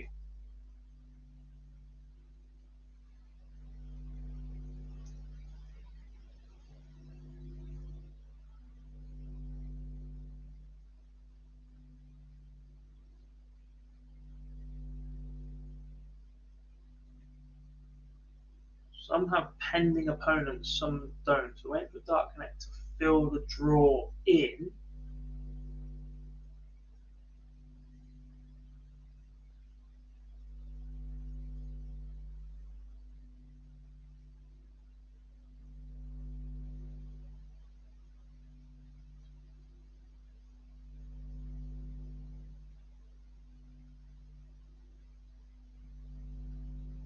I think it is in group bracket order, so we can already tell you what the draw will be. We're just waiting for it to filter through to Dark Connect. The final will be on TV, or at least be on PDC TV, possibly on ITV4 as well. The only thing I'm not sure about this year is with the FIFA World Cup going on, that they might change the timings a little bit this year. I know they are planning to start a little bit early in Minehead to avoid clashing with the England and Wales group matches. So your knockout stage will be in bracket order. So it will be Callum Ridds against Kieran Tian, Nico Springer against Alex Small, Danny Janssen will take on Sam Cromwell, Kevin Dukes against Brandon Weening, Lewis Gurney, Christopher Holt, Bradley Brooks will take on Nathan Gervin, Neil Zonneveld against Manlock Lung, Justin Van Tegau against Owen Rolos, Keen Barry against Joseph Liner, Damien Mole against Owen Maiden, Gert Nenchez against Jared Cole, Nathan Rafferty will take on Daniel Perry, Tavis Dudney will take on Dylan Slevin, Yuri Brower against Jim Mostyn, Henry Coach reward for coming through a killer of a group is a matchup against Josh Rock, and Sebastian Bielecki will take on David Schlichting. It's almost like all the hard work's been done, so you say his name twice and he just appears. Are you ready? Give me a thumbs up, sir. Hi! Just drop himself in. Anyway, Mr. Phil Bars has joined me for the knockout stages of the World Youth Championship. Did you hear that draw then? No, I didn't. Fill me in. Fill you in? Oh, mate, where do we start? Where do you want? Do you want big names to exit so far? Yeah, give me the big names to exit, because, by the way, I've snuck into the venue early. I shouldn't be here, but I'm in.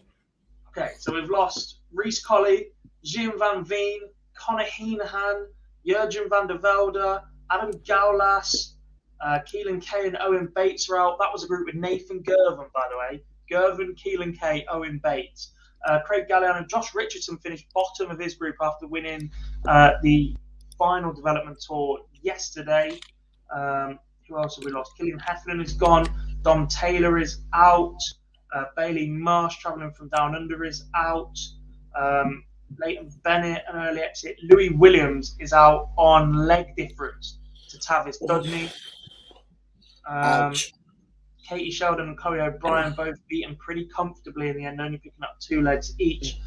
Jitse van der Waal, I think, I'm not even sure where he finished in. He's top 6, isn't he? Yeah. Was beaten by Henry Coates 5-4 in the first match. Then Henry holds his nerve to beat Jack Mayo, so Jitse is out. Let me just pull up the development tour order of merit. Yeah, Jitse van der Waal finishing 14th on the order of merit. Caden Milne gone, and that's about it so far. Your group winners will play in bracket order from today. We're just waiting for Dark Connect to pull that all through, although it's now showing us some games ready to go already. Some of them are still showing us pending opponents. No, there we have it. The draw is as follows. Callum Riggs, Kieran Tian, Nico Springer against Alex Small, Danny Janssen against Sam Cromwell, Kevin Dukes, Brandon Weening, Lewis Gurney against Christopher Holt, Bradley Brooks against Nathan Girvan in the last 32, Neil Sonneveld against Manlock Lung, Justin Van Tagal against Owen Rolos, Keane Barry will take on American Joseph Liner, who I've been really impressed with, Damien Mole, Owen Maiden, Gert Nenchez and Jared Cole will do battle, Nathan Rafferty will take on Daniel Perry, who knocked out Leighton Bennett in that group, Tavis Dudney will take on Dylan Slevin from Ireland, one of only 3 Irish players in the field now. Yuri Brouwer from the Netherlands will take on Jim Mostyn. Josh Rock against Henry Coates, and Sebastian Bielecki against David Schlichting. Wow. Look, the World Youth is different to the Dev Tour. So I've got no objection with the tour card holders playing in this. Yeah. However, should there be some sort of seeding? Like, I mean more in-depth seeding. Obviously, they were seeded into groups. They were seeded into groups. Callum Ridge was number 1 seed. But it goes Pro Tour order, and then they fill in the rest of the seeds to 32 from the order of merit if they need it. So 20 tour card holders, so the next 12 on the order of merit don't have a tour card, but then seeded into place. Look, James has said it there. Rids Rock possible final. Look, you'd expect that. I'd also expect Girvan to be close. Look, I appreciate that Callum Ridge is a tour card holder and the highest ranked tour card holder here is number 1 seed. But I really don't like his form. I don't, but I think he's one of those players that at a click of a fingers can find something, especially at this level. He's got a big test to start with, by the way. Kieran Tian up first. Oh, that's tough, no question about it. No, I'm all right, Jar. I'm all good, mate. Look, a bit of runny nose, but other than that, I'm all good. Also, Jar's comment about the empty seats on a Friday, should we tell him, Gob? Was no one told him? I'm sure I've told him. Jar, Friday at the Players' Championship. Starting early, and then they're showing the football in the venue. Yeah, Players' Championship finals on the Friday. It is a 10 o'clock start, one long session, done by 6, football on the big screens afterwards. Get me to Minehead. Please. I'm actually itching to be there for that one. I'm not. I'm trying to convince my friend. It's too short notice, and it's definitely sold out. We were looking at UK Open next year. It's still probably going to be too short notice. So it's going to have to be the year after to just try and get my friends down for a weekend and actually experience Minehead properly. But an all-day session, you'll have to find someone else to work that weekend, Phil.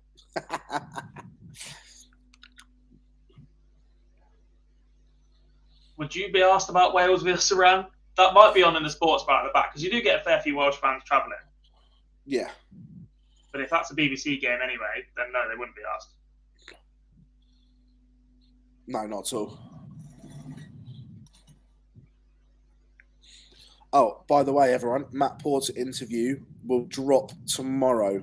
It's edited, it's in the back end, but I don't want it to get lost today. That'd be rude not to give you a full clip of it so we could discuss it on tomorrow night's live lounge. I will. There's plenty of talking points. I know, God, as soon as we're done, you're probably going to go and listen to it in the back end. I just want to know if it was allowed. No, it's been edited. Oh. If you title it Raw and Uncut, I'm going to slap you.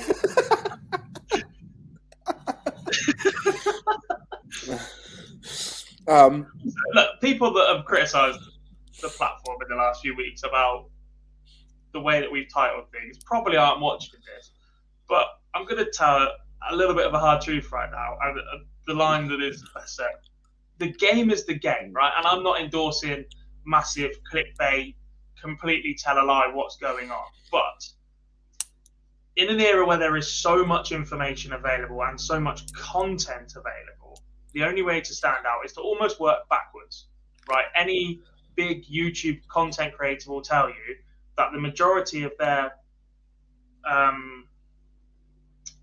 process this year and the last couple of years has worked backwards. You start with a thumbnail that stands out and a title, and then you build your content around that. Obviously, we don't have that opportunity, which is why we capitalize certain things. It makes it easier to stand out for search. It makes it easier to stand out in the YouTube home field. It's not us massively overselling the content. It's not us massively hyping it up or anything like that. It's just making sure it stands out in the biggest search engine in the world that YouTube is. And plus, our titles are always something that someone has said. Yes. We've never ever put anything in a title or in a description that they haven't said. Yeah. It's not as if we like paraphrase it to completely lie and exaggerate what they've said. It will be a quote word for word. And he does answer the question on if the WDF World Championships is after Q School. That's still a tease. That was asked. We have an answer. The WDF World Championships that everybody knows the date of, apart from the WDF media team. So well, I've heard that there's been whispers and rumblings this week here in Leicester that they're scrambling to move the date. Music to my ears. Whether they can or not is another issue, but there's been rumblings that they are trying to move the date. Does the cynic in us believe that perhaps it was leaked to see how well it would go down, clashing with something else, and they've realised, oh shit. Language. Nothing wrong with that. We're better than that. If we're allowed to leave shit and crap in PDC interviews, then we're fine on here. By the way, how good was Michael last night in his media? I say, performance-wise, I'm not sure it was overly convincing. Just did enough. It was dominant, and he's won 12-1 in legs and 4-0 in sets, right? You can't really get much more convincing in terms of scoreline. But in terms of performance, he was 7 or 8 points lower in his average than the previous round. I just think Peter Wright was so off it. And actually, when you look at it, Peter Wright still managed 20 attempts on the outer ring. He had more darts at double to win legs than Michael did. Admittedly, that's because Michael's hitting them first dart in hand when he gets the chance in his visits, and he's probably earned more visits to the board to win legs than Peter has, but he's just been more clinical when he's got there. Peter's missing 3 in hand every single time he goes to the board for a double, then he's only taken 7 visits. If Michael's hit it first time 6 times, he's still got another 14 darts to play around with, or whatever it was, because he had 19 attempts.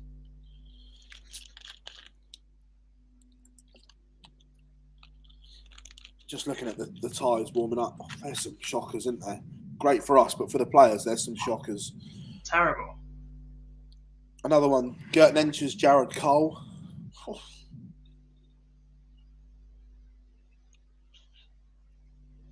It's right, everyone. If I keep looking away, I've got Dart Connect on the screen here, and then I'm on the laptop here. I've got all sorts open. Yeah.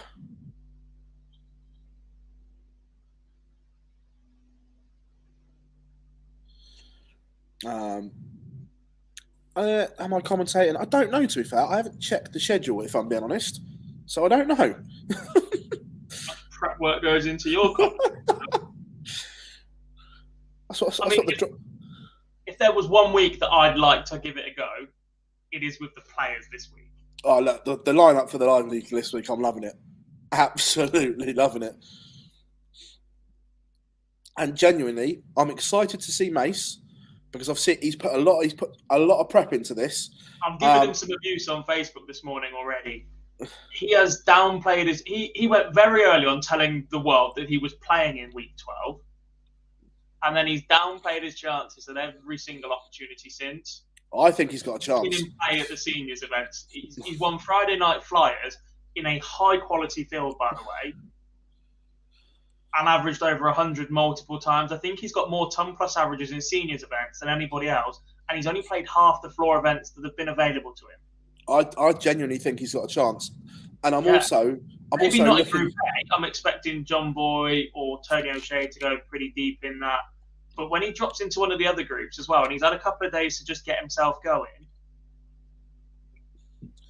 I'm also looking forward to seeing Nico play for the first time in a long time. Yes. Part of me wants Mason to win Group A so that he's in the finals night and just show that he has still got it and just go out there and go, actually, yeah, I've been having you on all week. Part of me wants him to drop into the same group as Nico. So we've got the battle of the commentators. Yeah. Yeah, and when he's been down there, after he's commentated or presented, he's been putting an hour in on the board as well. So he's ready for this.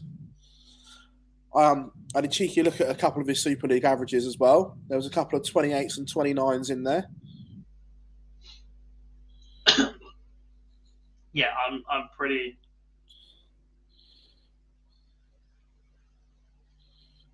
I don't believe a word he's saying, basically.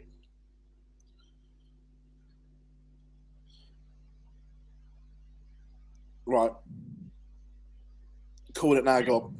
Are underway, by the way. First leg to Sebastian Bielecki and 15 darts, 14 dart leg for Jim Mostyn as well. What are we playing down to today? Because I know this was last minute, so I haven't done any prep at all. Playing down to the final 2, and these matches are now first to 6. Right, okay. I didn't know if they were going to the semi-finals or whatever, but so it is just played down to the final. Yes.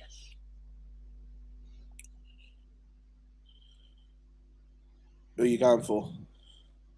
To win it, or to make the final? Who's your final? Who's your final? Josh Rock.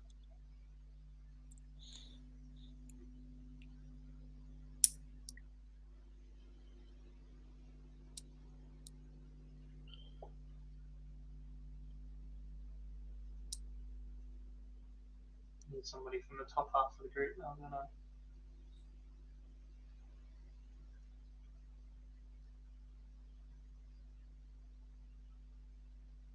And whoever wins between Nathan Gervin and Bradley Brooks. I think the format going up helps Rids as well. Potentially.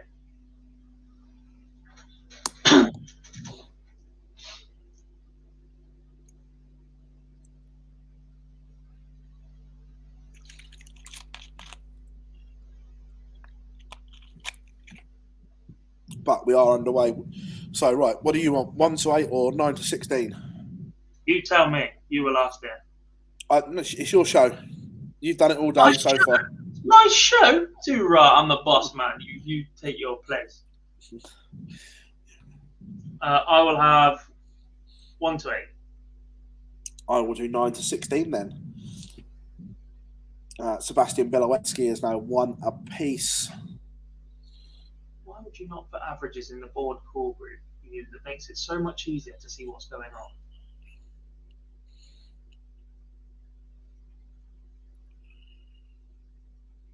on. Gert Nenches has taken the opener against Jared Cole. 1-0 to the Dutchman.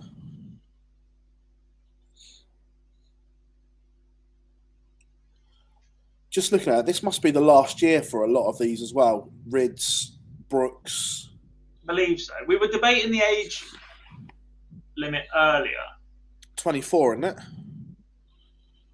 Well, there's a couple floating around saying it's 16 to 25, but I still think it's the same as a development tour. It's 23 or under as of the World Championship final.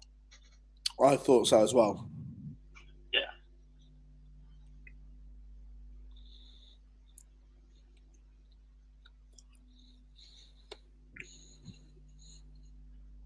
Seen some of the early results from the seniors? No. First round, Andy Hamilton beats Barry Bates. Brian Dawson beats yesterday's winner, Alan Tavern. Paul Hogan beats Gary Robson. Mike Huntley's just beaten Steve Hine. Daryl Fitton's through. Shane Burgess is out. Steve Maish is out. Mark Frost is gone already. Do we think, obviously, are we close to having 8 seeds for the seniors as well? I believe these events are seeded. I was just asking that as well. Yeah. I think all seniors 4 events are seeded. Josh Rockers between how many are seeded at Open Series and how many are seeded at the qualifiers. So don't quite know that. Josh Rock has raced into a 3-0 lead, averaging just over a ton. However, Matt Ward's saxophone may be getting placed away for the year because Nathan Rafferty trails 2-1 to Daniel Perry. I don't know an awful lot about Daniel Perry. I'll be completely honest. No, the same. Jim McEwen has decided to turn up today after an early exit, by the way. He is 3-1 up on James Brown, averaging 105. Tidy. When I think this is James Brown's first appearance at the seniors, by the way. I don't know an awful lot about him. I don't remember seeing his name before. But I was itching for, do you remember the Soccer Saturday James Brown?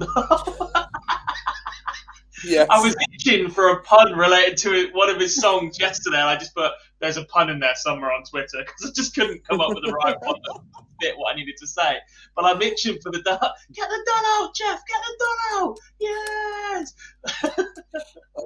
Garrett Nenches is 3 up on Jared Cole. Garrett Nenches averaging 90, Cole down at 80. Wait a minute. The aircon's just come on in there. I'm just turning it off. Freezing. Perry lost to Rob Owen in the England Classic final last month. That's good to know. So he's in very, very good form then. Sebastian Bielecki is 3-1 up on David Schlichting.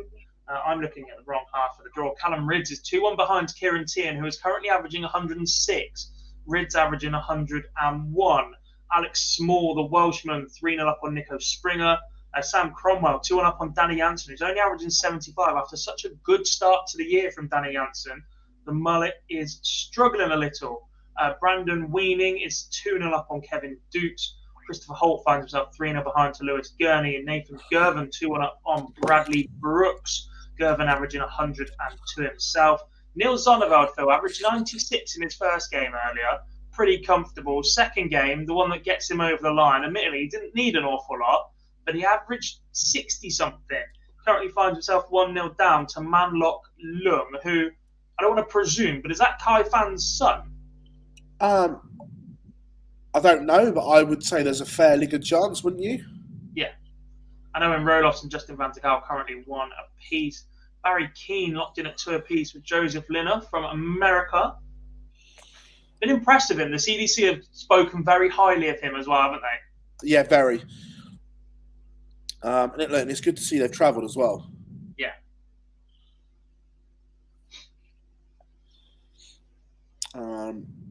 Henry Coates has won back against Josh Rock, and Jared Cole is now in a world of trouble. 4-0 down to Gert Nenches. Raf is level with Daniel Perry at 3 apiece.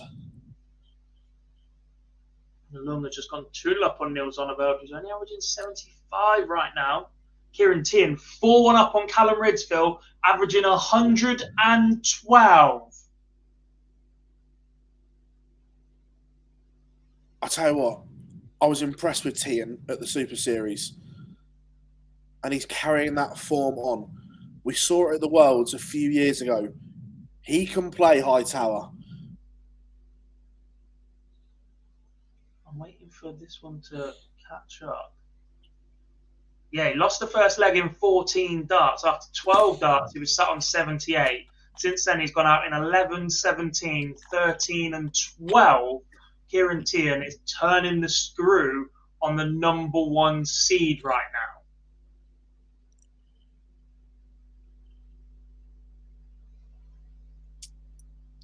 Callan is averaging 105. Bang on. He's just not getting a look in right now. This is exceptional. Lee's off to watch Giants and Packers. Keep an eye out for Mr. Jarlath Eaton because he will be there. Is Dan Marino playing? Dan Marino is not playing. Saquon Barkley is playing, though. What a machine that man is. As everyone can see, I don't do American football. That's my permanent question. Is Dan Marino playing? You're useless. Laces out.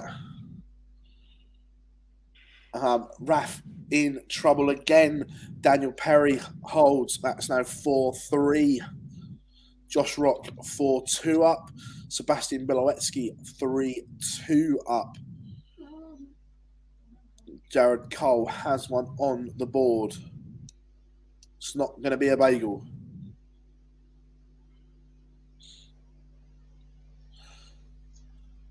Also, Gob, on board 2, one of yours. Alex Small, the Red Dragon champion of champions, is in cruise control.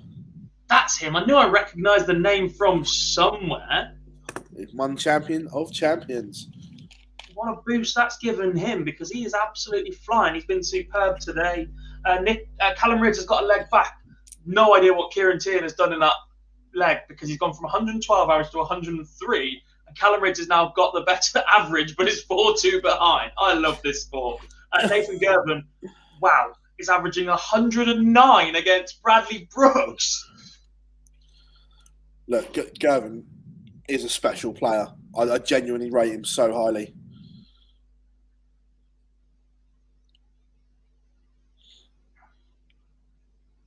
Lewis Gurney 4-1 up on Christopher Holt. And there are some games, like Justin Van der Gaal and Owen Roloff, where both players are averaging mid-60s and it's currently 2-1. There's potentially 8 more legs left in that one. Owen Roloff's a weird one. I've seen him throw some really good stuff, and then I've seen him throw some absolute trash as well. He's got a drag in his action that I really don't like. Yeah. Bilowetsky now 4-2 up. Rafferty levels 4 apiece. Damien Mull in control 4-1. Barry Keane is now in front 4-3 for the first time. You know, it's genuinely at the point where I forget which way round his name is. You know, because we just do it so casually and so clear. Yeah. You know, when you're writing articles and you genuinely got to be that little bit more serious about it. I haven't got a clue which way round it is. We have our first winner of the day, and it is the Red Dragon champion of champions, Alex Small, a 6-1 winner over Nico Springer, the first man into the last 16. When I went to turn the aircon down, Gob, I heard you talking about Danny Jansen. Even though, look, when he won the Pro Tour and that, the way his action is and the way that wrist cocks, I've never been convinced it's one for longevity anyway. Yes. And we might be seeing that right now. We've seen plenty of players hit purple patches in the last couple of years, especially off the development tour. Is it enough for them to maintain it as a baseline average? The difference that Dimitri van den Berg and Luke Humphreys have managed to add to their game that make them genuine contenders. Callum Ridd's ceiling game is fantastic. His B game leaves a little bit to be desired sometimes. Yeah, 100%. One away for Nathan Gervin. He would eliminate the 2020 World Youth Champion Bradley Brooks if he completes just one more leg in the next 5 attempts. And let's be fair, when Bradley's averaging 77, you're going to fancy it. I'll tell you what, though, on board 11, there is a comeback brewing here. Gert Nenches led Jared Cole 4-0. Cole was averaging only 80 gob. It is now 4-3, and Jared Cole's average is just shy of 96. That is some 3-leg spurt. It is. Big turnaround for King of the Castle. Damien Moore, 5-1 up on Owen Maiden. Looking pretty comfortable for him. 9-dart leg Cole. What? That might explain the turnaround, Phil. He did hit a 9. Unreal. Ooh. After legs of 18, 15, 17 and 14 going against him, he's responded with 14, 17 and a 9-dart leg. Jared Cole, the first one of the day. I say it like we should expect plenty of those. It's the World Youth Championship, for Christ's sake. These kids should not be doing that. But Jared Cole has banged in the perfect leg to get in just one behind against Gert Nenches. God, the first shock is done. And it is a shock. Nathan Rafferty has gone, beaten 6-4 by Daniel Perry. Raf is out, but Josh Rock marches on 95 average, beats Henry Coates 6-2. Yeah, I mean, that one's not a shock, as harsh as that sounds. Henry Coates is a fantastic talent. He has only just turned 17 right now. I have the pleasure of calling him at county level. He's been playing in the men's A team since he was 15. He's very, very good. In fact, I'd put very good money on the line, by the way. This is how good I think Henry can be. I've seen him or heard of him winning JDC events where his treble 20 hitting has struggled so much. He's played on the 19s all day and won through fields that include Luke Littler and Leighton Bennett to win titles, playing on the 19s because he's just could not find his range on the 20s. That's how good he can be, but beaten by the standout player in the field so far this year, Josh Rock, in my opinion. You'd be very hard pushed to stop Josh Rock going to this World Youth Final right now. Bradley Brooks is gone as well to Nathan Gervin, 6-1, the 2020 World Youth Champion. Performance was a lot better than that until the last couple of legs. He finishes with a 75 average, which does make that one look pretty convincing in the end. And Damien Moore, a 6-1 winner over Owen Maiden. That one to the Dutchman is the first player from the Netherlands through. We're guaranteed at least one more Dutch player to progress. It will be Owen Rodolphs or Justin van ter Gaal. Niels Zonneveld currently behind to Manlock Lung, and Gert Nenches now 5-3 up on Jared Cole. So he's weathered the storm a little bit there. Jim Mostyn 4-3 up on Yuri Brower as well. Yeah. Sebastian Bielecki one away. Phil, high hopes for the young Polish player, especially in our part of the world. Look, I think he's a special talent, and I genuinely think he could. I'm not going to say he's going to be world number one or world champion, but he is certainly going to have an impact at the top end of darts. How's he? Remember when I said Callum Ridge was struggling for form, but he was 4-1 behind to a 112 average? And now he's averaging 107. That's what I said. He's got the switch. 107 and he's 5-4 up. The last 4 legs have been 14, 14, 14, 13. And that's what I'm saying. 14 darts as well. That's pretty good. Look, I appreciate what we've been saying about his talent, but he's not been doing that at Pro Tour level. And if you're not doing that at Pro Tour level, you suspect that he might not be able to bring it here when he just needs to flick a switch. But that's a ridiculous performance so far from Callum Ridge, who is just one leg away from the last 16. Sebastian Bielecki is into the last 16, Phil. Yes, he is. 6-3 winner, nearly 92 average, just a shade under. Good from him. And I'm guessing these are going to be quick turnarounds, God. They're not going to be waiting and waiting. It'll be like, Bosh, you're on again. Despite the 9-darter, Jared Cole is gone.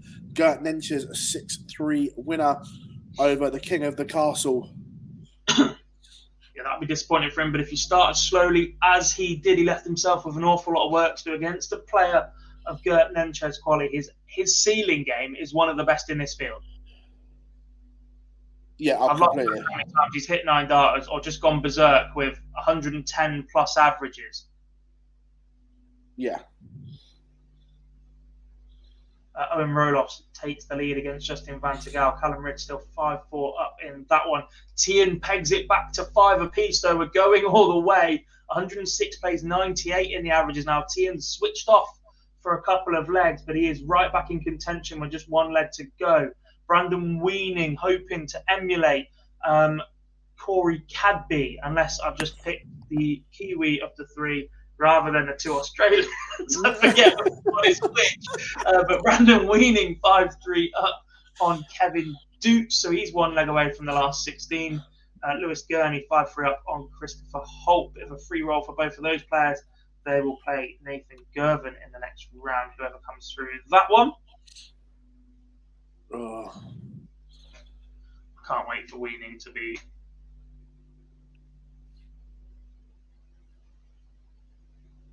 Two results for you, Gob. We do. Brandon Weening does get a headliner. Lewis Gurney, a 6-3 winner over Christopher Holt. So both of those guys are through. It will be Danny Janssen for Brandon Weening next, whilst Lewis Gurney will take on Nathan Gervin.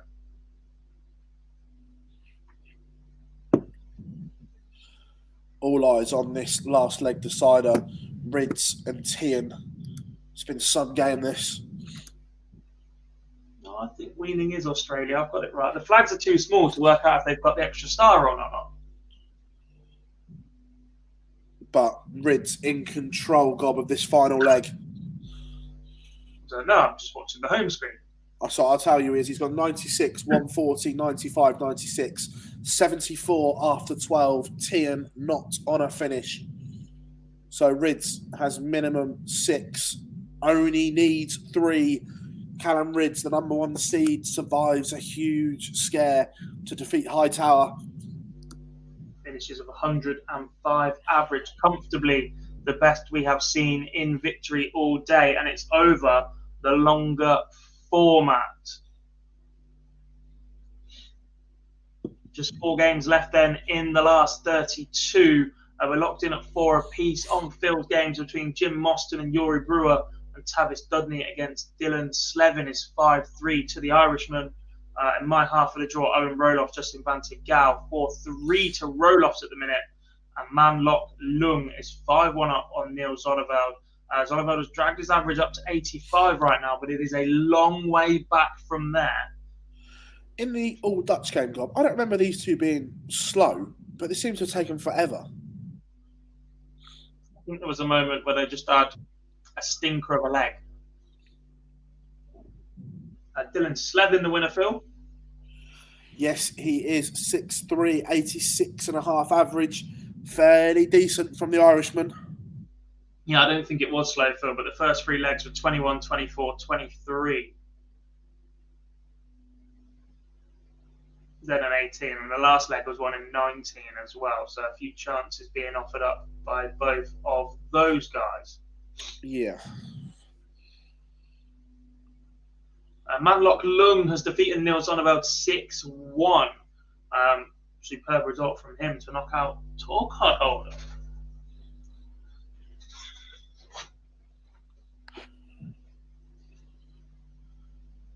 Also, huge thank you to everyone who's watched our stuff this week. It's been a very good week for numbers, Gob, isn't it? You guys, thank you very much for your support. I mean, that's because the players have said stuff, not because you're pretty, but yeah. Oh, clearly. To be fair, the tone was set on Monday, wasn't it? Come out like shooting from the hip. It's like this is going to be a good week. It is.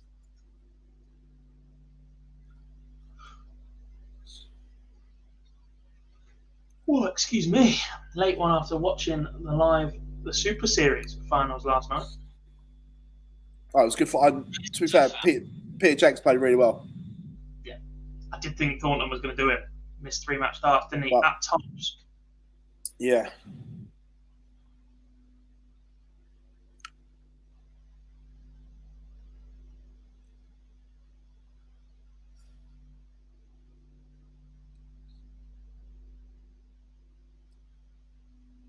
How long and how far away do you think we are, these World Youth Games, from seeing playing down to the quarterfinals, and we have the last 8 at Minehead? Very far away. Do you think? Yes. Because with this many tour card holders involved at this stage, there's a very good chance a lot of these guys are involved in the Players' Championship finals as well.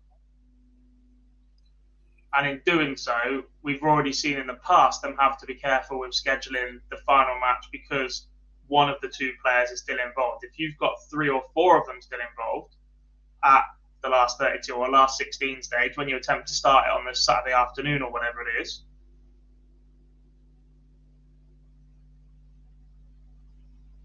a bit more difficult. It is, but I think the standard is there, and they deserve the opportunity, not just 2 of them to showcase. Potentially, yeah, I'm not against that. But it would probably have to be a different tournament for me then. Where could you put it? Slam? So I would say the Slam. Couldn't put it the Euros. Worlds wouldn't be streamed. We wouldn't get a big enough crowd in for it because that's effectively an entire other session.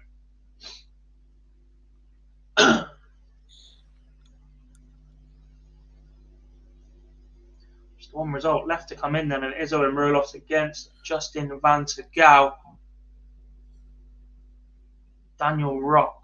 Are you related to Josh by any chance? So having a look, because he's put Josh versus Bielecki. Yes, that is coming very, very soon. The draw will play out like this in the next round. Callum Ridds against the Red Dragon champion of the number 1 seed against the Red Dragon champion and champion winner Alex Small. Danny Janssen will take on Brandon Weening. Lewis Gurney will take on Nathan Gerben. Manlock Lung will take on the winner of Owen Rolos and Justin Van Tegau, in which Owen Rolos is just 1 leg away. Keen Barry will take on Damien Moll. Gert Nenchez against Daniel Perry. Dylan Slevin against Yuri Brewer. And Josh Rock, my favourite for the tournament, against Sebastian Bielecki. No pressure now. Yeah.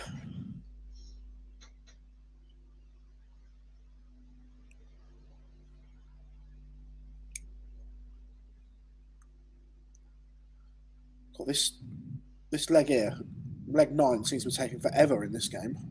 Mm-hmm.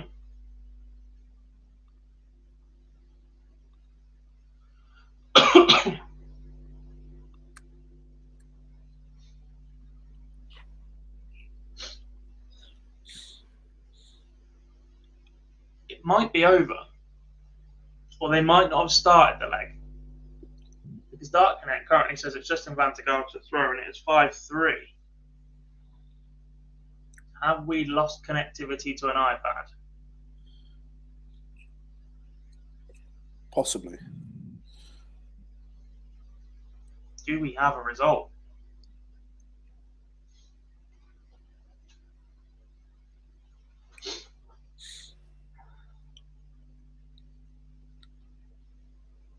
Ooh.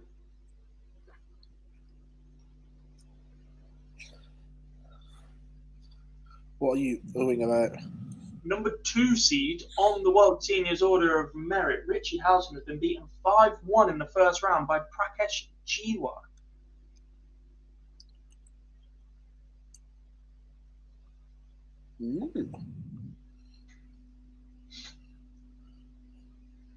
See Mr. Housen in the live league this week as well. Sorry, Super Series. That look was definitely, we've got him this week, and he's just had the worst performance all season. I like Richie. Afternoon, mates. It plays to 32 from the group, and then there's a knockout straight afterwards that plays down to the final 2. And then the final 2 play at Minehead. How we doing, mate? Hope you're good, mate. Looking forward to seeing you tomorrow.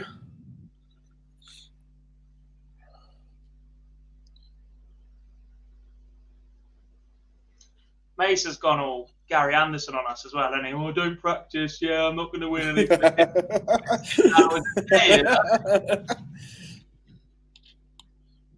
It's always been this way, hasn't it? Did you have more at Minehead? Yeah, there was more at Minehead last year. Was there? Yeah, I'm sure there was. I don't remember yesterday, to be honest. Wait a minute, let's have a look.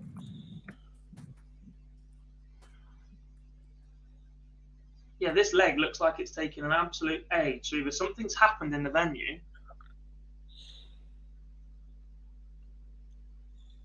One of them said a Daryl Gurney and bashed up the iPad.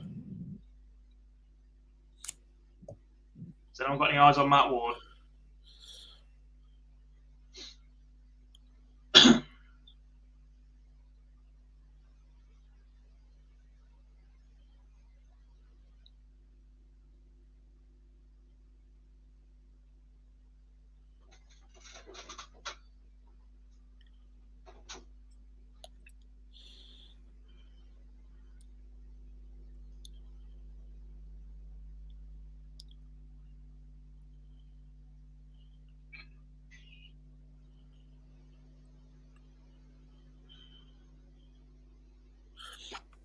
I don't know if I trust Wikipedia God, but it actually says the group stage and the knockout phase from the last 32 to the semi-finals will be played at Robin Hood Tennis Park.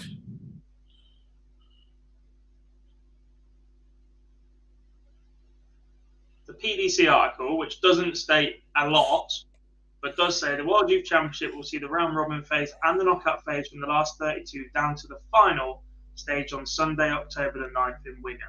The final will then be held on Sunday, November the 27th at Butlins Minehead Resort during the Zoo Players Championship finals, as the last two players compete for £10,000 in prize money. Interesting.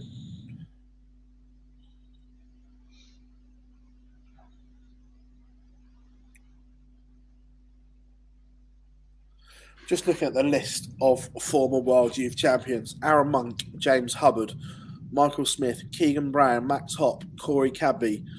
Double for Dimitri, Luke Humphreys, Bradley Brooks, and Ted Everts.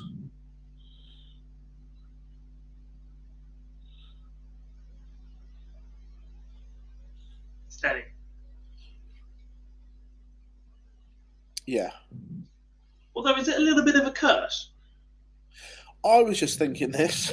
Look, there's only one, two. Dimitri. Luke as well.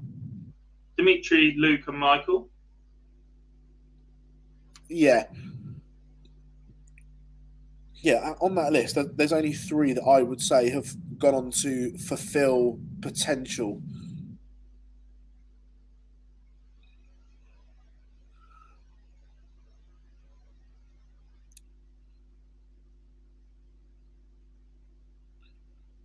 It's the 2016 one. I just wish that he'd never have gone home, because you just never know.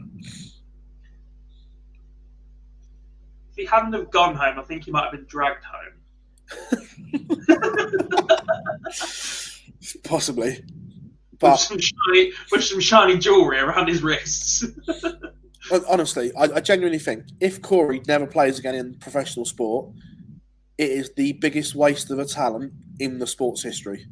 Yeah. He could have been that good.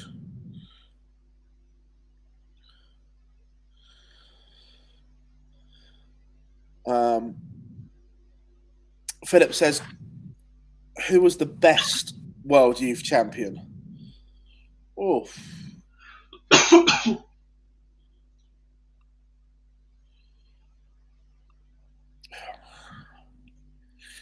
Statistically, Dimitri. However, I think Luke, personally.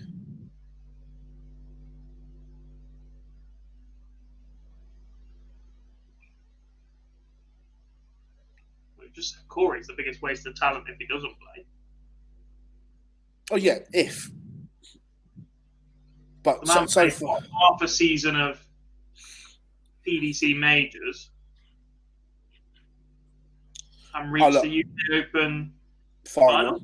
Yeah, beat Gary Anderson, beat him in the final. Oh, to be fair, that year, so he got to the UK Open in final in 2017. If he'd have still been in 2018, I have no doubts whatsoever he was in the Premier League. Yeah, well, there aren't No many doubt. that early. No doubt whatsoever.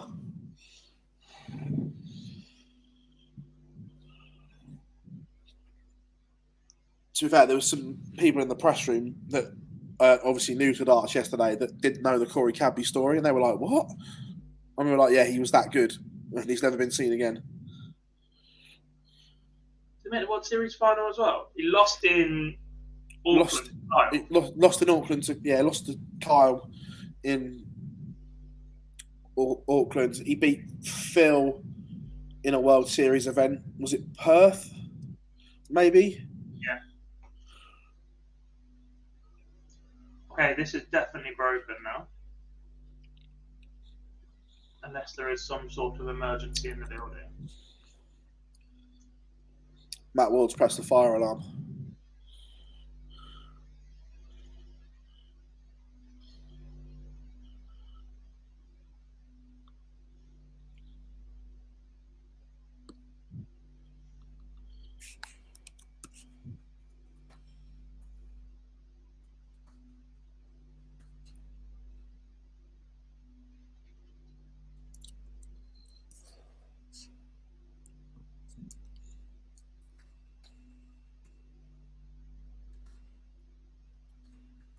Philip says Brandon Weening is only the second Australian player after Cadby to make the last 16 of the World Youth, by the way. That's pretty good when you consider some of the players that have come across in the last few years. Oh yeah, 100%.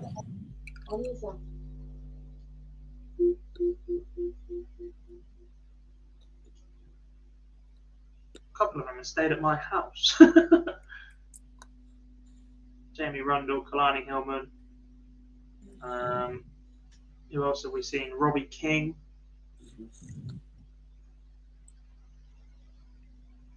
Have we seen Tim Poozy in the World Youth? Or was he too old by then?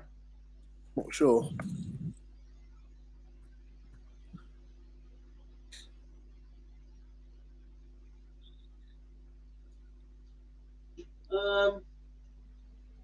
Still waiting on this Vantagal Noam Rolos match to move off. No other matches are started. So either Dark Connectors had an absolute meltdown, but it's still working elsewhere, or there is a problem inside the venue. No update on social media as yet.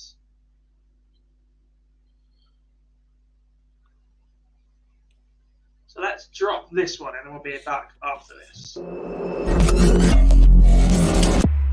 This is just the beginning.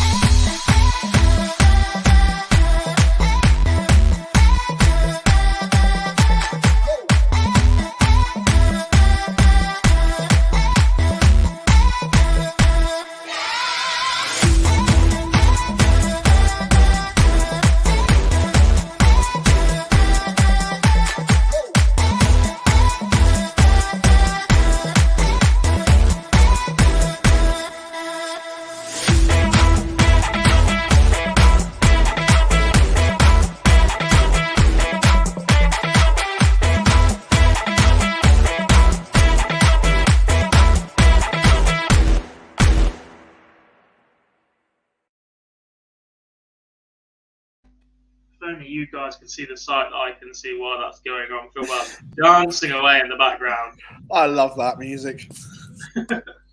It's one of your better ones. Well, I'd say it's one of your better ones. We were given that one, so it's not even yours. I'm taking it though. Taking the credit. Welcome back then to our live stream of the PDC World Youth Championship finals, playing down to the final two, who will take off to Minehead in order to contend the World Youth Championship final. We're in the last 32. And the issue we have at the minute is Dark Connect seems to have stopped working. We are waiting on one more result in the last 32. That is in a match between Justin Van Gaal and Owen Roloff's currently 5-3 to Owen.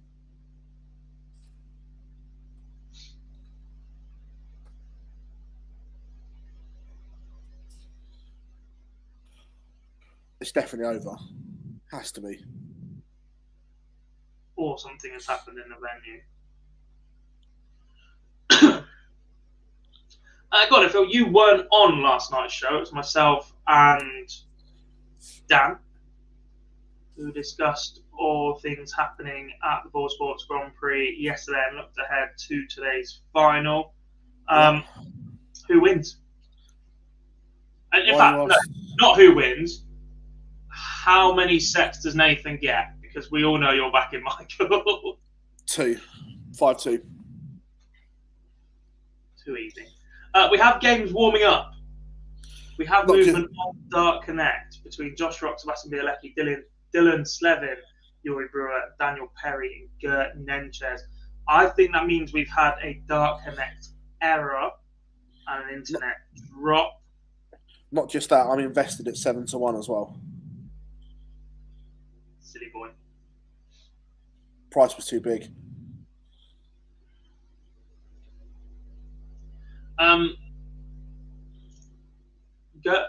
It's fine. Good question from Mace. I mean, I've touched on it a little bit earlier. I think you did when you first joined as well. He says, what do people think about tour card holders playing in this? For the World Youth Championship, I have no objection. As somebody that's taken part in a development tour before, I've spoken a lot about how I feel that tour card holders should not be allowed to participate in the development tour. I appreciate they've got a cut-off when they reach the top 32, but for me, in achieving a tour card, you are developed, you are ready to go. You shouldn't need to participate in the development tour. For the World Youth Championship, that is a competition that is the best player in the world within that age bracket, between 16 and 23 and a half, shall we say. I've got no issue with tour card holders entering this, and I've got no issue with them given entries into the last 96 straight away, even if they haven't contended on the development tour all year in its current format. Yeah, I'm the same. The development tour is a different kettle of fish for me, but this is a tournament. So yeah, I've got no problem with tour card holders playing in the World Youth Championship. The Dev Tour is a different issue for me. I mean, the minute you remove tour card holders from this, because they have a tour card, then you go back to the same Peter Wright's first title in the UK Open. It's missing a few players. Is there an asterisk next to it? You look at the fact that Bo and Lisa both didn't play in the last WDF World Championship. There was a lot of discussion around that one and the absence of that. And I just think you can't call yourself the World Youth Champion, the best player in the world between the age of 16 and 23 or 24, whatever it is that it falls on, if there are players that have been banned from that tournament for being too good.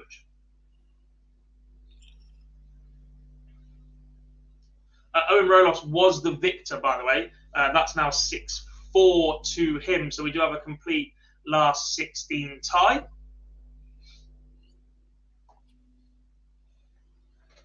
He will now take on Man Lok Lung.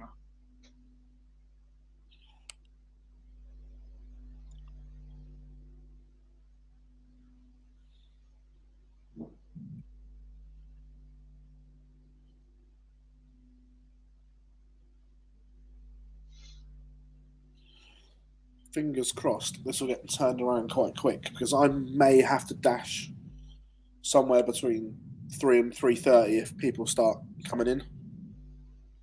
Shocking, Philip, shocking. I'm stuck in as it is.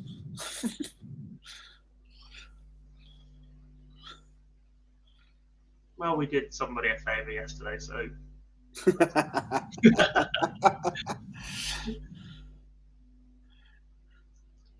Anyway, a few moments away then from the last 16. 1, 2, 3, 4, 5, 6, 7, 8. All 8 getting underway at the same time, hopefully as well. Hello, Matt. How are you? Okay, Matt. Leisurely stroll. Yeah. For those that can see, go that way. The press room is empty right now. Because no one else is that sad.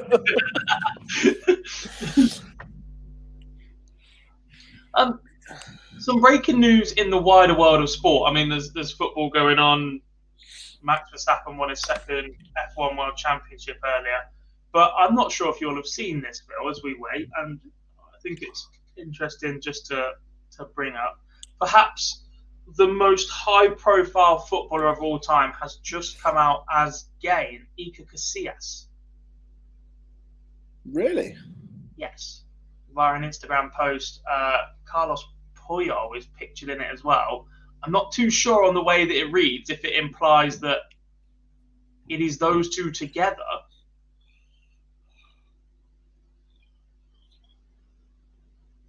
Or if it is a different combination. But yeah, that is currently doing the rounds on social media at the minute.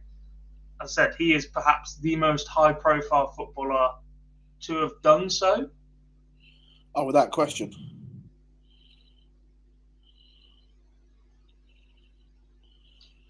Never heard of him, mate. Former Real Madrid and Spain goalkeeper, World Cup winner, Champions League winner, won the lot. Moved to Porto to carry his career. At the end of it, played with Ronaldo, Ronaldinho, Sergio Ramos, the lot. Was he only 16 when he won the Champions League?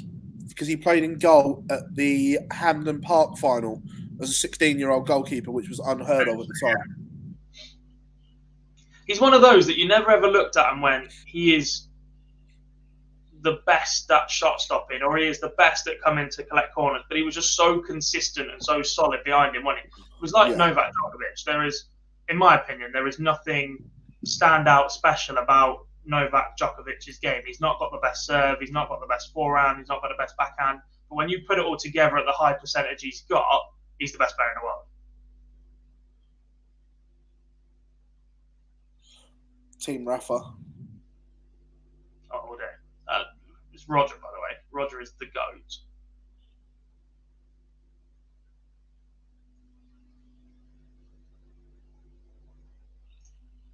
I did like Nathan Aspinall's analogy earlier in the week, by the way. I'm not sure Andy Murray will have approved of it. But when Nathan referred to himself as the Nathan Aspinall, as the Andy Murray of the group, looking at Van Gogh in right and Go in Price as Djokovic, Federer, and Rafa Nadal, I thought that was pretty amusing.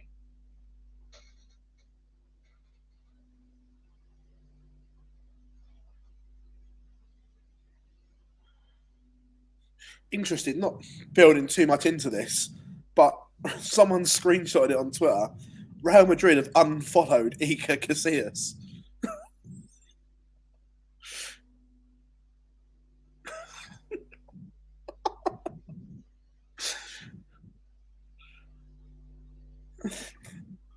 I'll send you the screenshot. They've unfollowed him on Instagram as well today. Yeah, that's what I've just seen it. Yeah, that's not good. That's not a good look. Not a good look at all. And I've seen the post between him and Puyol. That definitely makes it look as if he's with Carlos Puyol. Yeah.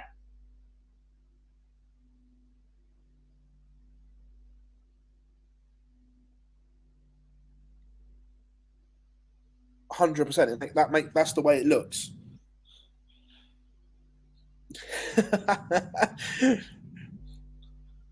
It's not Henman Hill, it's Mason Mand.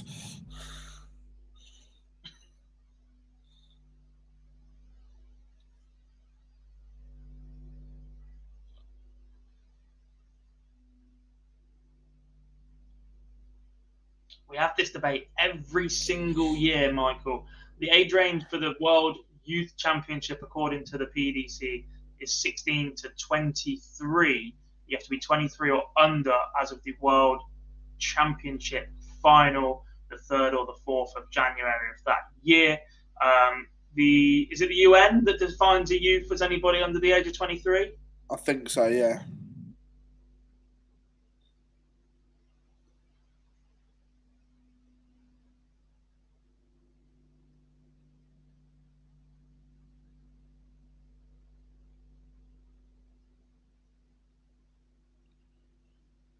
We are underway there. The first players to chuck some darts at the board in this round, Keane Barry and Damien Mole. The other 7 will burst into life very, very soon.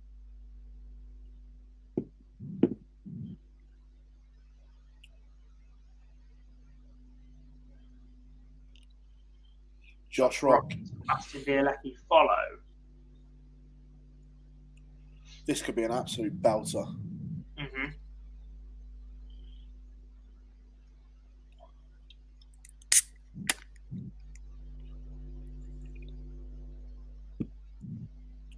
Keane Barry didn't waste any time, wins the first in 15. I didn't think they started that much quicker than everybody else, but when you throw at the pace that Keane Barry does. I was going to say, the way he throws.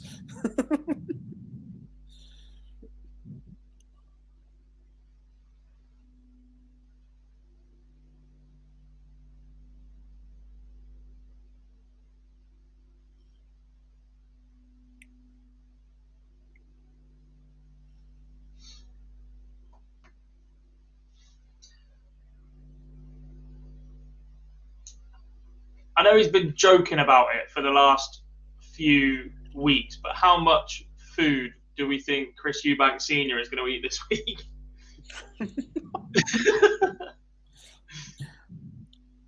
I'm still convinced it was Senior that leaked it to the press. 100%. I mean, look, if you look at his comments about the fight not going ahead, I'm pretty sure they're related to the return of that test as well.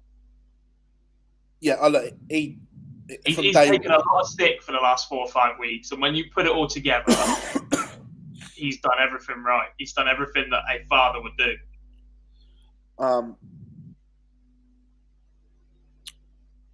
Speaking to someone that was quite close to the fight, from day one, Senior has not wanted this fight.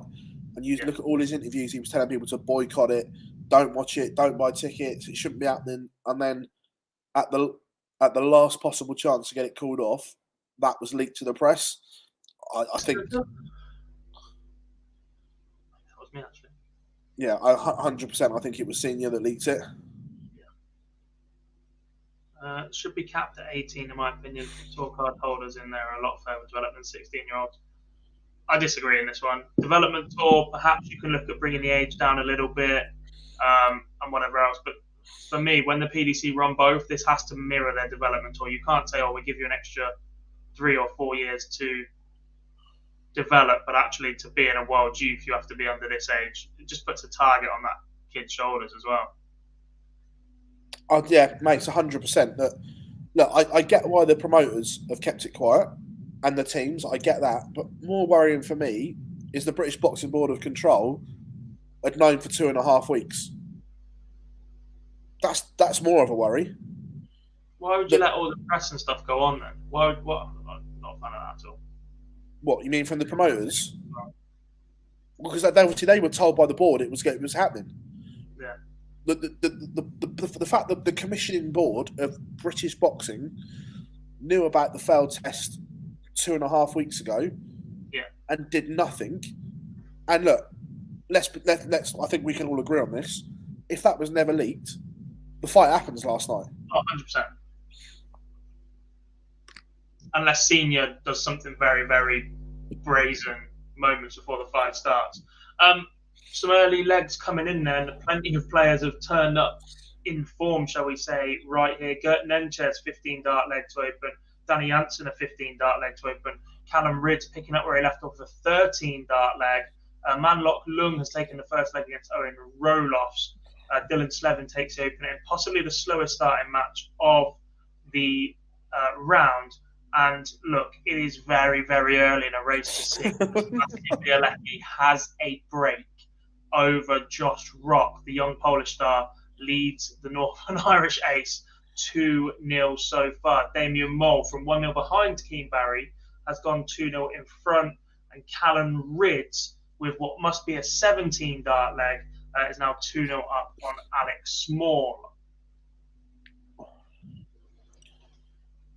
Josh Rock only average. I say only as if this is because you poor chuck average. 83s in for fun, don't you? Yeah, I was going to say I would love an 83, but in terms of what we've seen from Josh Rock, it's some dip. Danny Hansen, back-to-back 15 dart legs, 2-0 lead over Brandon Wheeling, who's averaging 95 himself, and it's a 14 dart leg for Nathan Gervin to open as he takes a 1-0 lead on Lewis Gurney. Reminder, these are races to 6. I tell you, if they keep on their current collision course, that's going to be some semi-final between Callum Ridds and Nathan Gervin.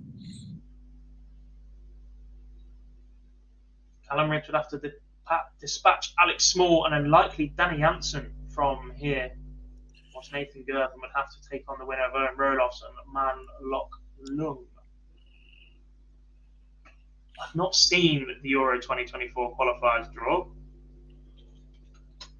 But those saying that the Nations League is just a friendly league and it does not matter if that's cost us a decent qualifying group as well.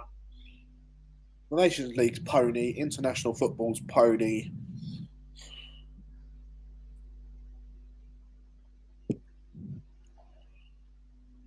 When Switzerland, Portugal, Denmark, Hungary have all been number 1 seeds in groups, and we drop into a second seed with Italy, that's not ideal. Ukraine, North Macedonia, and Malta, the other one. So it's how many goals can you put past Macedonia and Malta? Ukraine will be steady. You don't particularly want to draw Ukraine in anything right now because there is just such momentum and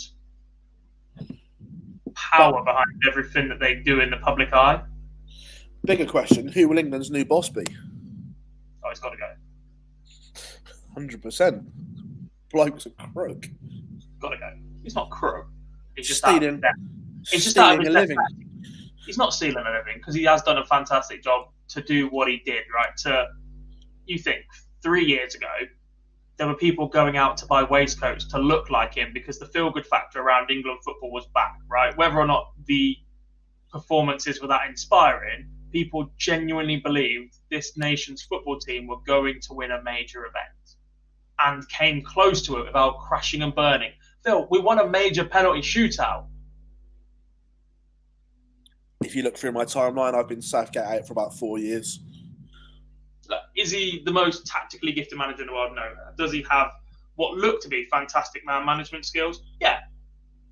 And that worked for a long, long time, but we need a new approach now. That's where I am with that one. What do we have? I know there is an expense issue with as popular as these players are. Don't you think there'll be an interest in streaming this? I'm not sure if they're allowed to stream 16 to 18-year-olds. Probably would be allowed permission, etc. But I think they just have to be very, very careful with that. They must be because they can win a tour card. True. So I don't think that's the issue. I was being late on stream this year, so yeah. I think it's more cost, if I'm being completely honest.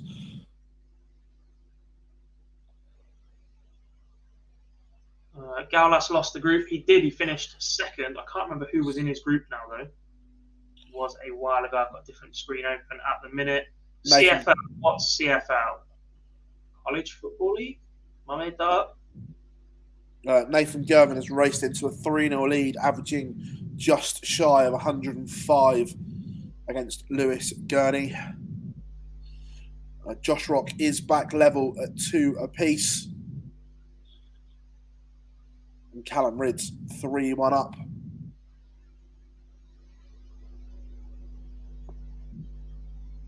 Big leg here on board 5. King Barry needs this. Cannot trail Damien Mole 4-1 because that is a mountain to climb. Danny Hansen, 4 up, averaging 101 still, Phil. He's on it. He's on it, that lad. Pro Tour winner earlier this year. Callum Ridds. No, I have not. Canadian Football League.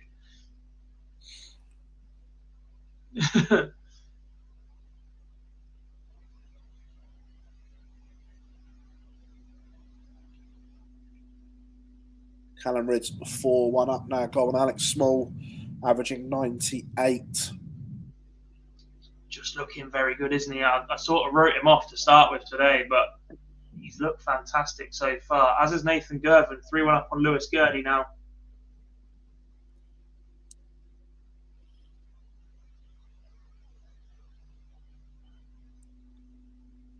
Danny Jansen still producing the highest level of performance so far. Plenty of time to go in some of these matches as well.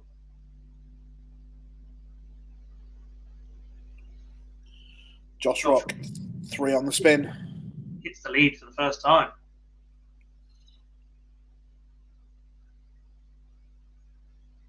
Okay, that does look pretty cool.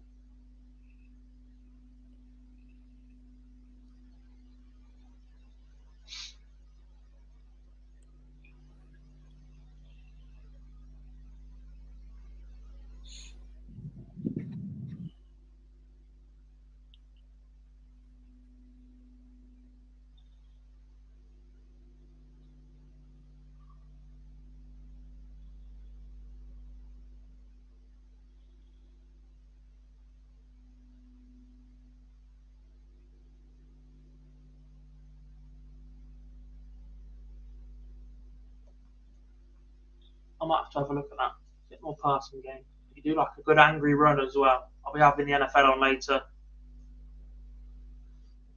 Going to run out of screens at some point, Phil. We play Arsenal at 4. As Nathan Gervin just dropped off a little bit here.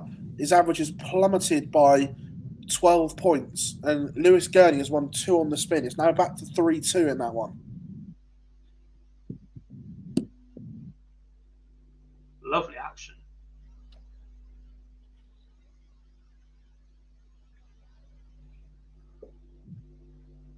He looks like a person who would be a lot softer spoken than he is as well. When I heard him being interviewed for the first time in the Super Series of the week, it struck me how deep his voice was.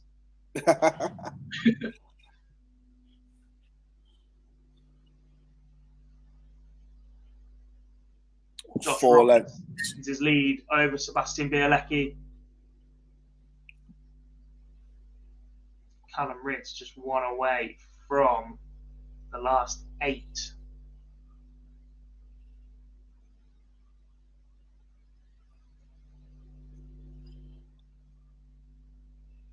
Lewis Gurney's nickname Baby Chin. I don't know an awful lot about him, I'll be honest. I've seen his name a few times this year, but TikTok, It's not TikTok. Snapchat, whatever it is. Doing an Instagram story.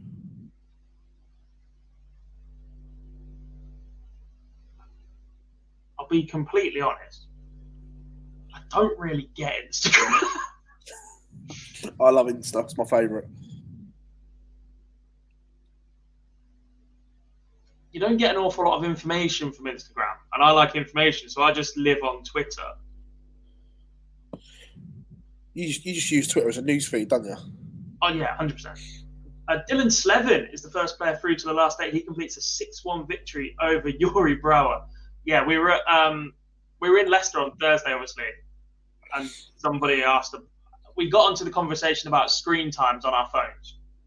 Right, mine's pretty bad anyway, but obviously you know a recent change in my life means I have even more time to just use my phone. So my average screen time at 9 o'clock on Thursday night for the week was 12.5 hours per day. Yeah, mine's probably up around there somewhere. And at that time, I'd already done nearly 14 hours on Twitter that week. But the issue with that is I spend an awful lot of time sat here with Twitter open on my laptop as well. So that's not even accurate.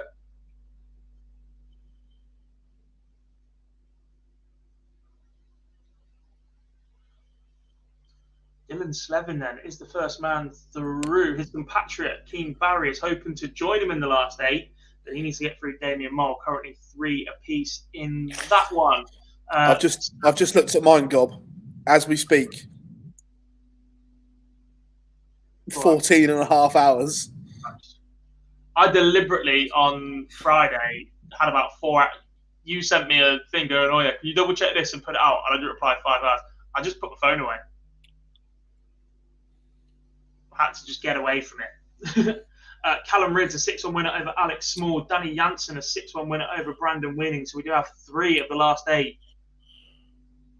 Josh Rock is 1 away against Sebastian Bielecki. He's 5-3 to the good. Sebastian Bielecki currently the best performance of anybody trailing right now. Nathan Gervin from 3-1 up, pegged back to 3 apiece, but goes 4-3 ahead of Lewis Gurney. He holds on to that lead. He's on track for a last 8 meeting with Manlock Lung.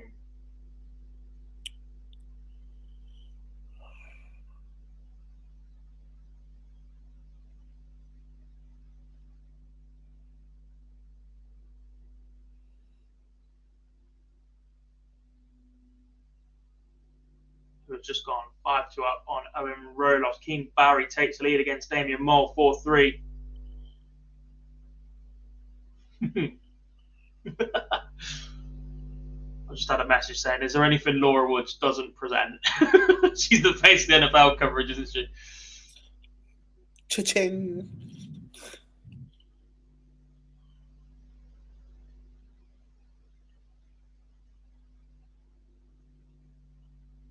Me and you were speaking about this the other night. No, it wasn't me and you, was it? It was me and Mr. Eaton. Given that Ms. Woods is no longer with Sky, who do we think will be the second anchor for the World Championships this year? Could we see a return, given the earlier finish to the Formula One season this year, of Mr. David Croft? I think Crofty may do some.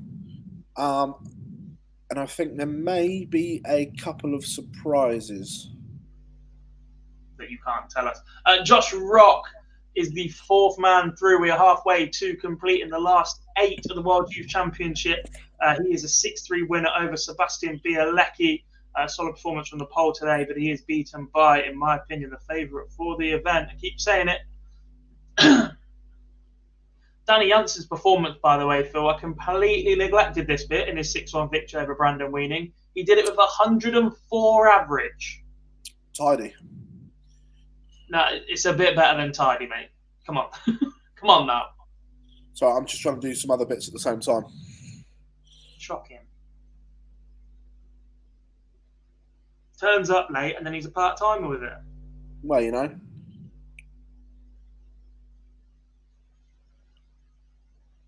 Gert Nenchez 1 away, 5-3 lead over Daniel Perry.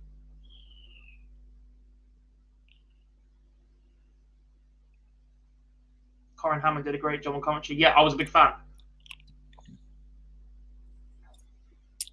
It's an opportunity I don't think many expected to come about. I think in the long term, it may turn out that Corin's absence from being in the top 8 of the women's order of merit before the World Match Play meant that she was the next one off the rank, if you like, to be commentary for Sky for the women's match play earlier in the year. She did such a great job there that they've given her an extra opportunity, which I think she comes across really, really well.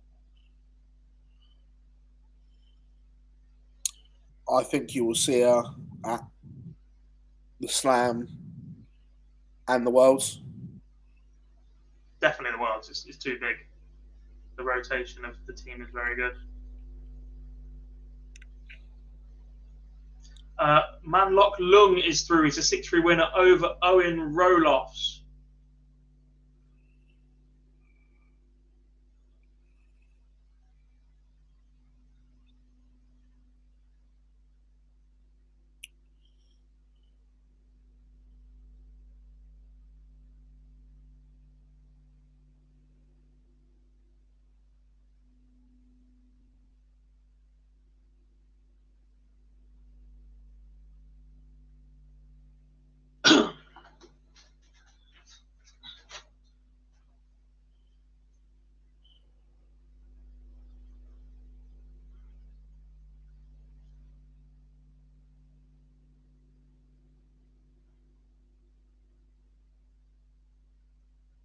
Did we miss? The 6-3 win for Gert Nenchez over Daniel Perry.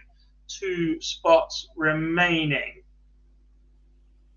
Lewis Gurney, Nathan Gervin, 5 apiece. We're into a decider there.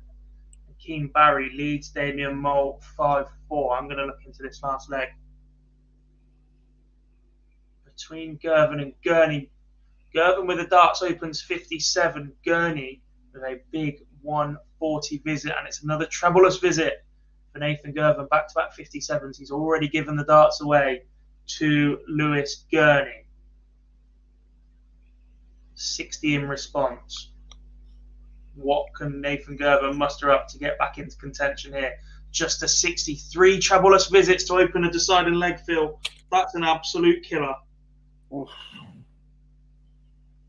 And it's another 140 from Lewis Gurney.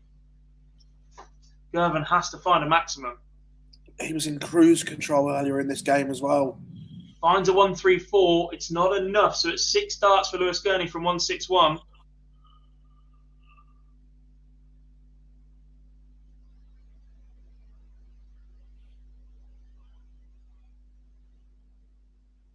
It's 95. So he leaves 66. Just a ton from Gervin. Leaves 93. Will he get a chance? 3 darts from 66 for Lewis Gurney to reach the last 8. Should get at least a dart at tops. 2 at double 18, maybe even 2 at double 12, depending on what route he goes. And he leaves 20, so he's potentially missed a dart inside at tops. 93 for Nathan Gervin. This has to go. The leg that he started.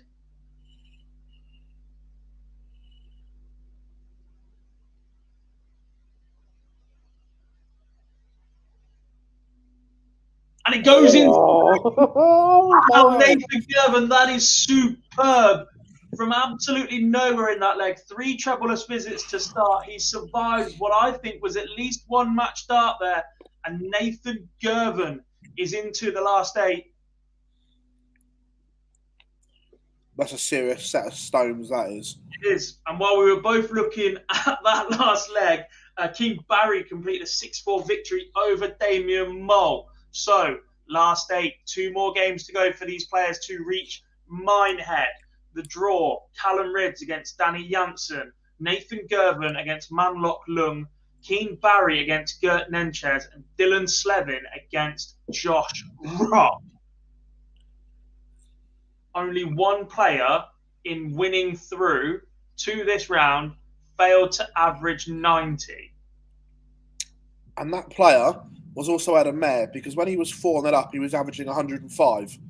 And he averaged 105 in the round before. That was Callum Rids, but he completed the job in one of the most convincing fashions we saw in that round. Standout performer in that one, from one of the worst in the previous round, by the way, Danny Janssen, turns it round completely. 6-1 victory over Brandon Weening, averaging 104. And then it was a 95 for Josh Rock, a 96 for Dylan Slevin, a 94 for Gert Nenchez, 92 for Keane Barry, 91 for Manlock Lung, 94 for Nathan Gervin. Just ridiculous.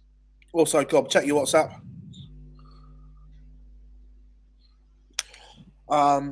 Jason says the standards as if youth players are insane. Yeah, no, look, it's just getting better and better. It's unreal. Dan says, do you guys feel the quality of these players is the best crop of youngsters coming through in PDC history? As a collective big group, it's hard to argue it. Before, we've had 1 or 2 special standouts, but collectively as a group, yeah. Cool. I just wanted you to have a read first, Gob. That was all. Yeah.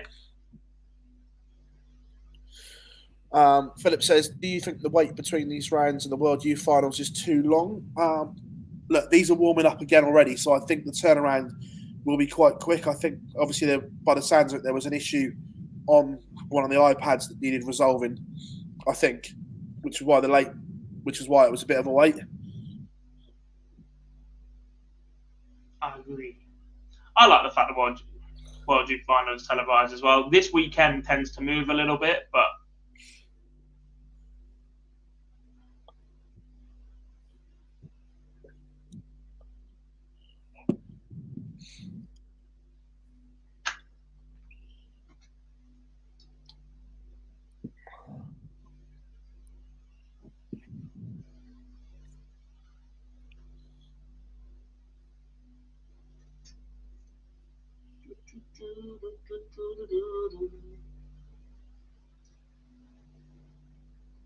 That song's in your head now, isn't it? Yep, thanks, mate.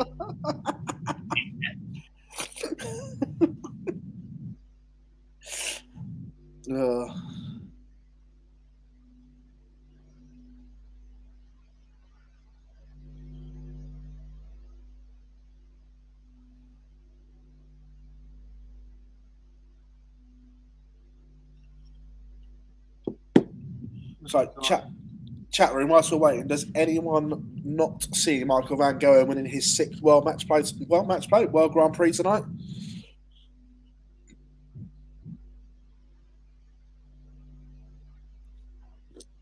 I didn't hear what you said, Gob. Have you gone for an MVG win? I think so. I think it might have been 5-3.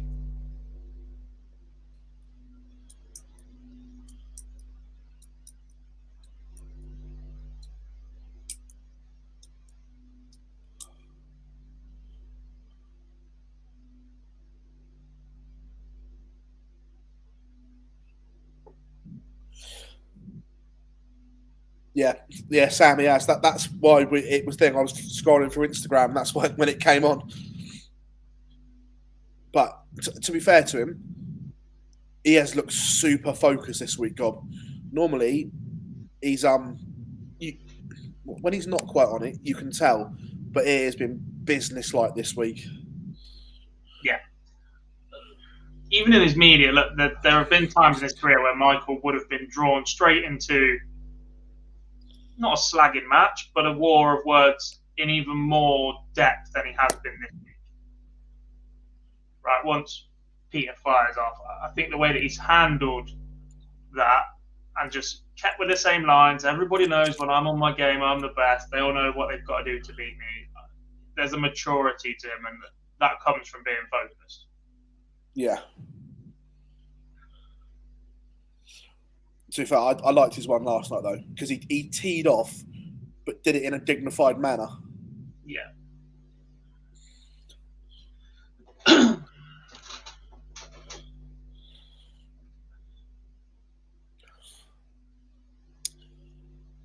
Who was the biggest underperformer? Do you mean at the World Grand Prix? Who was I extremely disappointed with?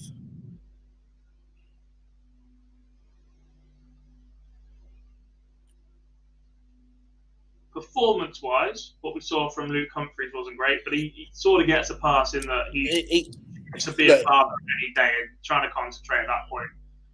Yeah, For me, Luke gets a pass because of he's waiting for his other half to drop at any minute because she's over her due date. So I can give Luke a pass.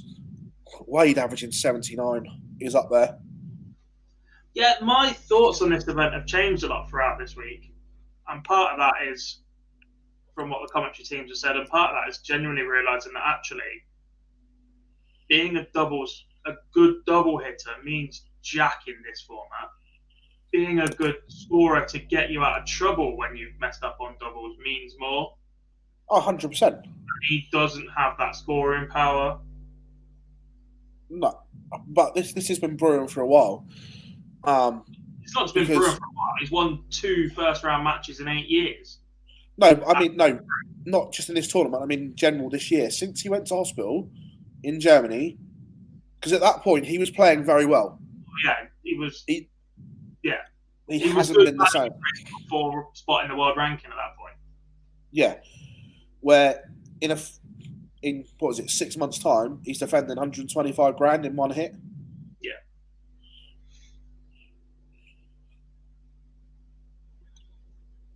Here we go, Gob. I know you don't like talking about it, but I do.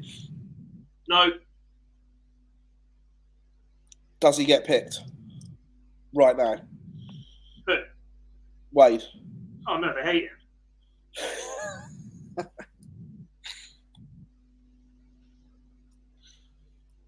Not oblivious to it.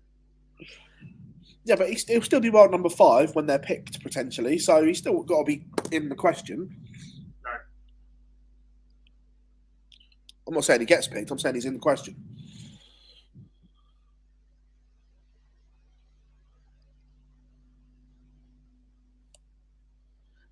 will learn an awful lot from I have a big issue, and it's only just come to me, and it's been a bit of an issue in the last couple of years, right? In the debate to, whilst it's not an actual rule, it's sort of been an unwritten rule. The only people that had ever fallen foul of it previously had been Paul Nicholson. Now we have Rob Cross in that situation as well.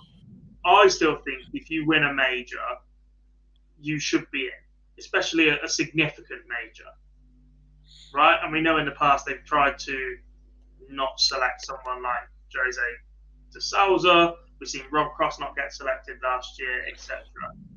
Especially a ranking major. The issue I had last year is not with Joe Cullen's selection. Joe Cullen went and played very, very well. He's an excellent player and he fits the mould that the PDC want their new generation of TV dart stars to be. Perfect. But in terms of winning a ranked major, Rob Cross deserved that spot more in the European Championship.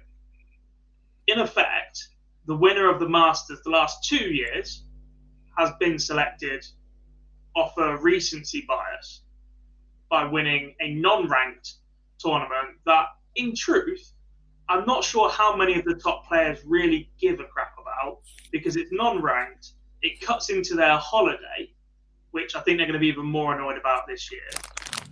And a lot of them just use it as an opportunity to try out new equipment. They'll play to the Worlds and the most important tournament of the year with them, with what they know and what's tried and tested. And if they want to tinker with anything or try anything new, the Masters is normally where they unveil it. Now they've added 2 World Series events in that gap as well, between the World Championship final, then you go to Bahrain, then you go to Copenhagen, then the Masters. I fear that there will be more recency bias again on those events, which are even less significant because they're a selected field. It's almost going to be, we're going to put you in this, and if you make a semi-final or final, you justify us picking you in the Premier League in 3 weeks' time. Over people that have achieved things like this year, Danny Noppert winning the UK Open, which for me, as one of the biggest 3 tournaments in the sport, ranked tournaments in the sport, should get you into the Premier League.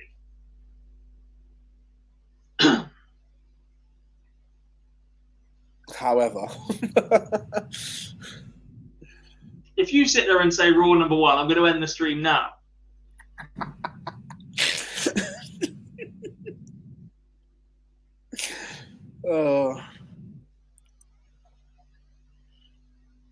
I've had this debate a lot of times recently. I'm not naive enough to not understand how the world works. I've seen this debate in Formula One, and look, when that cost cap report comes out, after that, one is world champion. There always plenty of things about that. We've had this debate about the boxing earlier in the week and whether safety should trump what they can get away with, what they can pay more for. And we've had this debate in darts before as well. I just want sport to be as level a playing field as possible, and I'm so done with handouts and exhibitions, because at that point, every single sport might as well be WWE. I'm down with that. Extreme Rules. Extreme Rules was good last night. You're an idiot. The best thing about sport is you don't know what's going to happen.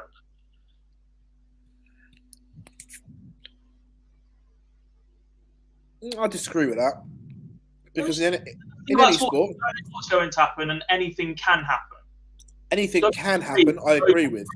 But WWE might not be EastEnders, mate. Somebody somewhere has told you what's going to happen, and you sit and watch it and lap it up. In professional sport now, primarily, if you've got the most money, you will be successful.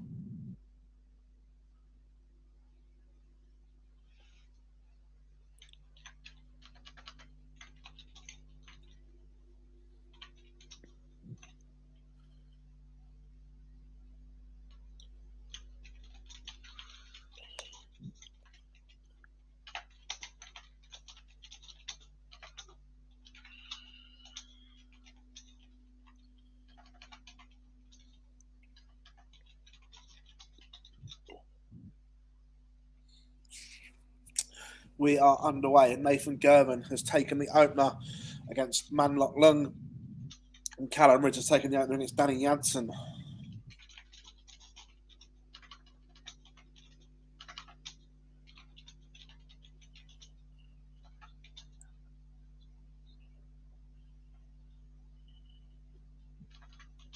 Quarterfinals are underway. 3 of the 4 just waiting for Keen Barry and Gert Nenches to go live.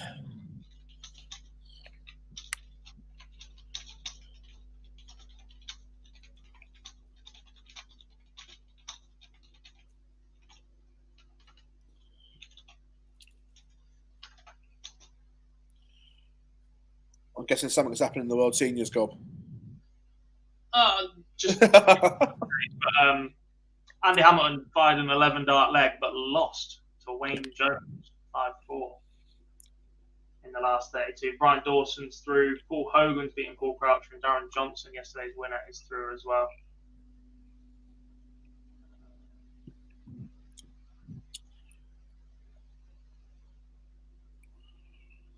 Callum Ridge racing into a 2-0 lead.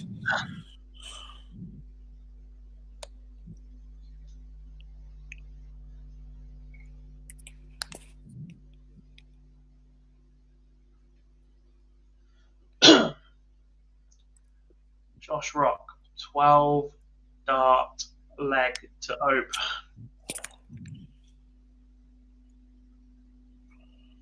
Nathan Gervin, 2-0 up on Manlock Lung.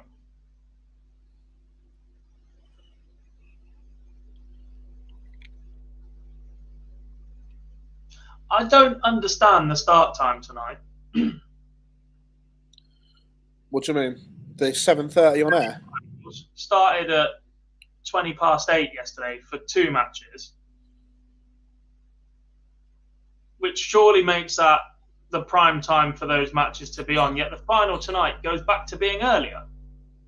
So yesterday was an 8 o'clock start, wasn't it, on TV?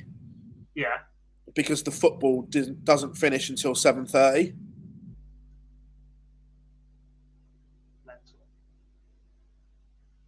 I don't agree with it, but that's why it revolves around, because there are a few unhappy people because it's Man United Leeds, isn't it, at 7 o'clock tonight?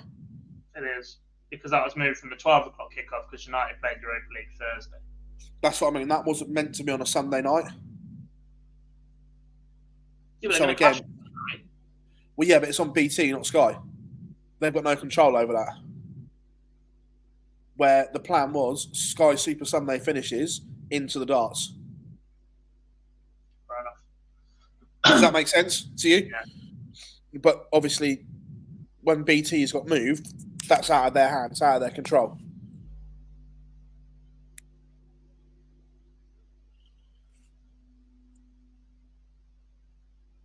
Yeah, there's football on tonight. As I said, Man United will play at 7 today because their game was initially selected by BT for TV coverage, but because they are a Europa League team, that's funny to say, they're a Europa League team, they played on Thursday night, and Thursday to Sunday lunchtime is too short a turnaround.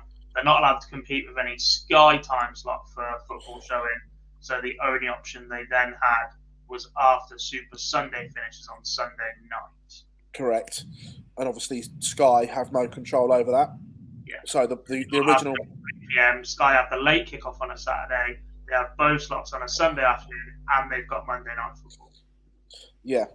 So the theory was Super Sunday finishes, and then they can pump people straight into the darts before that United game got moved.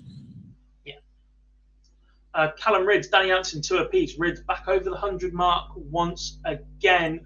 Josh Rock is sitting at the 100 mark as he leads Dylan Slevin 3-0. Nathan Gervin 3-0 up on Manlock Lung, and Keen Barry currently leads Gert Nenches 1-0. Clash of speeds in that one. Gert not the fastest. He's not the slowest, but he is certainly not the same pace as Keen Barry. There was another question. Do we think Nathan Ashton's wrist injury will hold up if he's in the Premier League? I think he's fine. Yeah, I think it's... I think there's still a little bit of a mental block or a mental scarring that he had that issue. But the minute he's been told that it will never snap and he doesn't need the surgery and everything, I think he'll be Correct. absolutely... Yeah, it's just about imagining. And he says it's 90% now. Yeah, but I think at least half of that last 10% is mental. Yeah. I love the fact that, well, he's done a full Luke Humphries this week. Put me in everything. Pay the bills.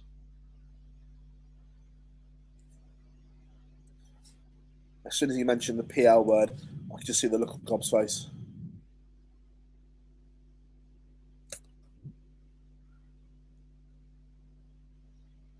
That's right. Nathan Gervin 4-0 up. Those two are absolutely flying in this round. They are on a collision course, aren't they, at the moment? They are. Collision course for the final, by the way.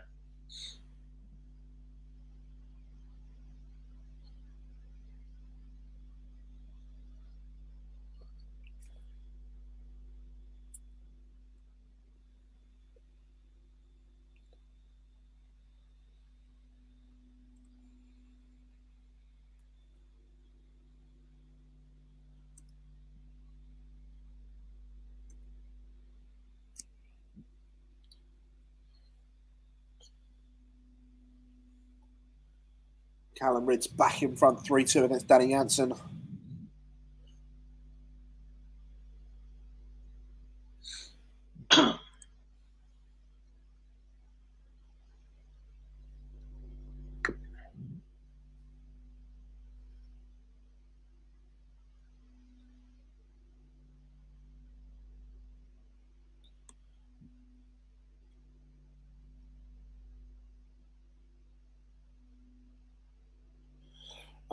How much longer? Sky have the PDC contract until the end of 2024, so the 2025 World Championship in theory. That's always one that bugs me, Gob, where it starts in 24, but you'll be called the 25 World Champion. Yeah, I don't like that. No, I'm not a fan either. Nathan Gervin flying 5-0 up.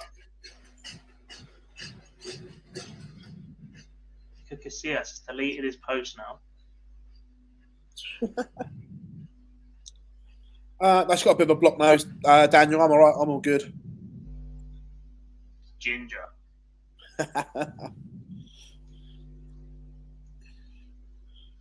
So happens when 6 Chinese in 6 days get a CS system.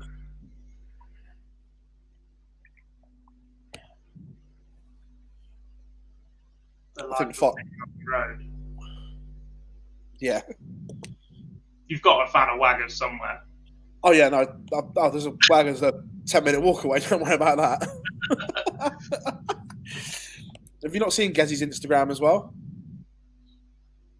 He was very well behaved, I thought, last night. He was.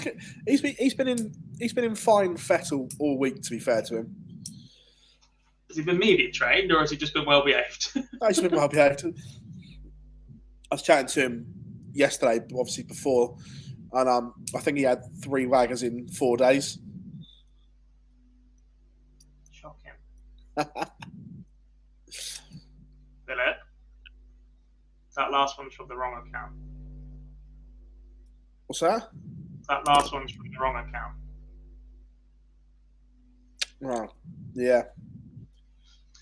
Nathan Gervin is the first winner in the last 8. Superb performance in doing so. He's a 6-0 winner over Manlock Lung. The Scot is just 1 game away from Minehead. 1 leg away from the last 4 is Josh Rock. He's 5-1 up on Dylan Slevin. Callum Ridge, the number 1 seed, is 4-2 to the good against Danny Jansen. The winner of that will take on Gervin, who is sat waiting for them in the semi-finals. And locked in at 2 apiece at the minute is Keen Barry against Gert Nentes. I have a feeling Gert Nentes might be dictating the pace in that one.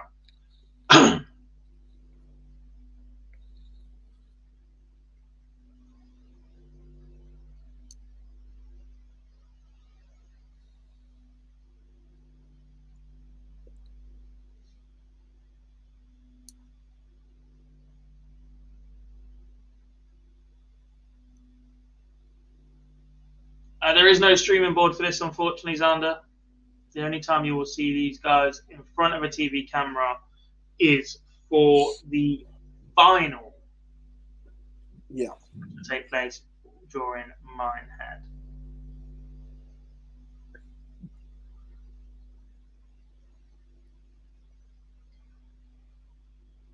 Callum Ridds is one away, and it could be, I say could, it could be an all-star semi-final lineup.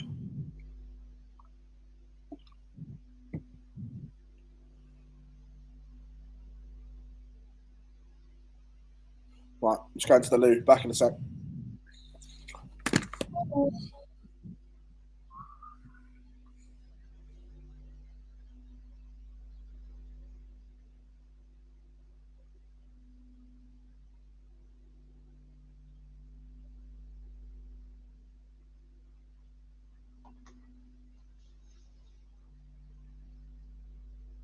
Who will get over the line first? And you think Callum Ridge will complete the sweep? And Josh Rock one leg away. Gert Nenches 3-2 up now on Keane Barry.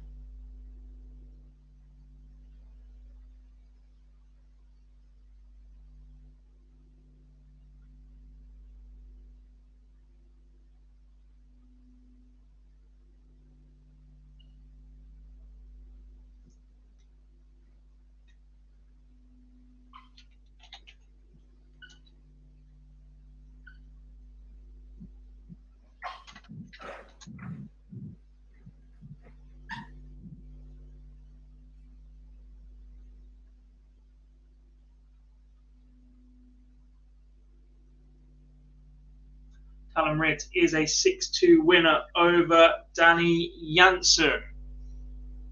Just 2 places remain, but that does mean Callum Ritz will take on Nathan Gurthen. Dylan Slevin has got one more back against Josh Rock, so this is 5-3 now.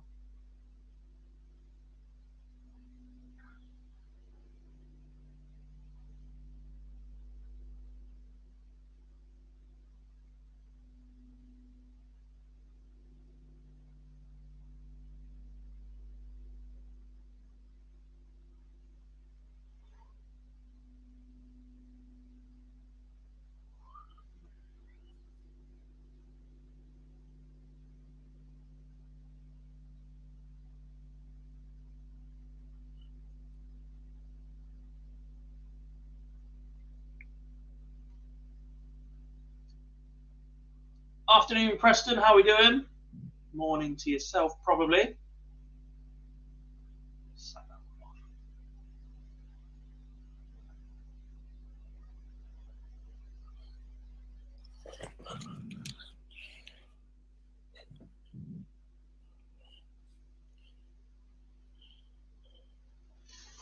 Uh, 4-2 now to Gert Nenches. That one still is moving pretty slowly, Phil.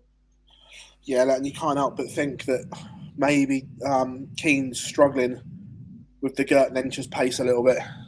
Yeah, like I said, Gert isn't slow, but looking at the amount of time this game has taken, I think there is a chance that Gert has decided to take a little bit of pace out of this game, knowing that that is what Keane Barry likes, prefers, and excels at. Josh Rock still one away. Callum Ridsfield is into the quarterfinals. He is the last Englishman remaining in the tournament today. I've got a quiz question for you. Of the 11 previous hostings of this tournament, how many finals have not included an Englishman? Not included an Englishman? Yes. Oh, sheesh. Right, let's go through them. Monk, MVG in the first, so not that one. Yep. Second one was won by James Hubbard. He beat MVG. Yep. Smith won the third. Yep. So that's an Englishman. Keegan Brown. Yep. Beat Roby John. 2015. 2015 was, I think, if I remember rightly, wasn't this the first one at Minehead? Well, Not sure about location. Josh Rock is through. He's a 6-4 winner over Dylan Slevin. He stops the little bit of a comeback. It was the first one at Minehead. So that was won by Max Hop. He beat Nathan Aspinall in the last leg. Yeah. The year after was Corey Cadby. Now, who the blinking hell did he batter?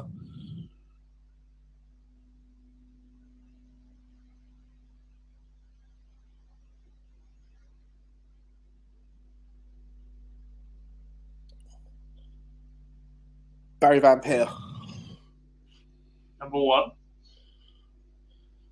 Then it was 2 years in a row for Dimitri, because I remember because Mac won 3 in a row as a manager. Yeah. So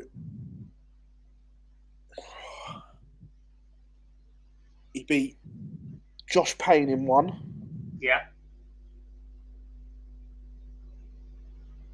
Who did he beat in the other one? Gert Nencher's just 1 away, by the way.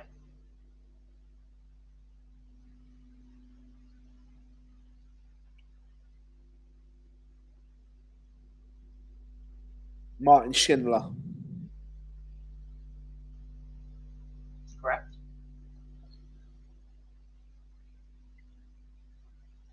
Then Luke Humphries won his last one. His last year on the, because I remember it was his last one. Mm-hmm. Then Bradley Brooks. Then Ted Evans. Yeah.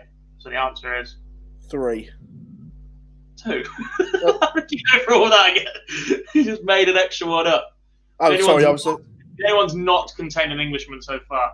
Corey Cadby against Barry Van Peer and Dimitri Vandenberg against Martin Schindler. So no pressure. Callan Ridd is 1 game away from. I'll tell you what, that took some working out. I'm impressed. I wouldn't have got that. I got the list in front of me. Yeah. Oh, I came up with a question. Afternoon, Matt. How are you doing, buddy?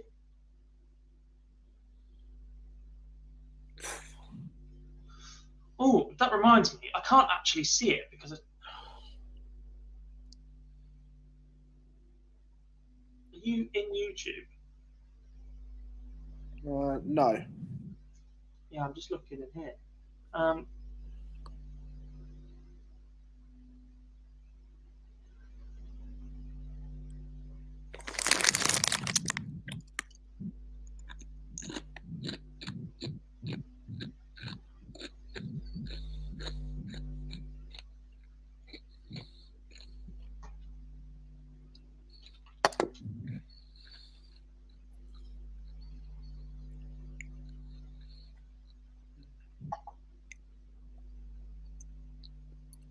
I think now's a good time to end the poll. By the way, 266 votes. Only 30 of you have put a like on this stream, though, guys. Come on now. 266 votes in that one. 46% of you say Josh Rock will win the World Youth Championship. 23% say Callan Ridd. 15% say Keane Barry, and 15% say other. I mean, we've got Callan Ridd, we've got Josh Rock, and we need 3 legs in a row from Keane Barry to have got 3 out of 4 of those correct. The other at this point would be Nathan Gervin. However, it does look like Gert Nenches is about to get the better of Keane Barry. So we'll end that there. There's a few more likes on that as well. Much appreciated, guys. As always. As Gert Nenches does complete the job over Keane Barry. So we are now 2 matches away from finding out who will contend the Windmill World Youth Championship final at Butlins Minehead during the Players' Championship finals. Callan Ridd will take on Nathan Gervin in the first semi-final, whilst Gert Nenches will take on Josh Rock in the second.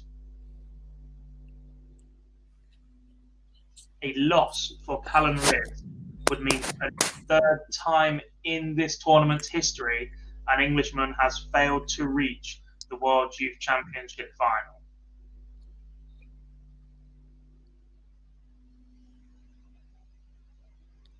final will be streamed live because it will be either on PDC TV or on ITV4 because it is in between the.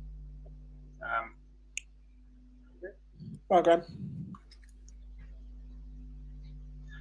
It's on ITV4 during the Players' Championship finals. Yeah.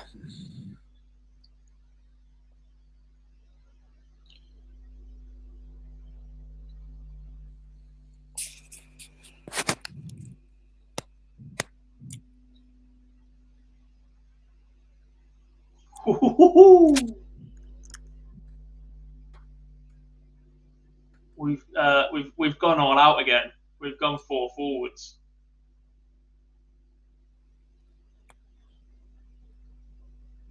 Have you? Yeah.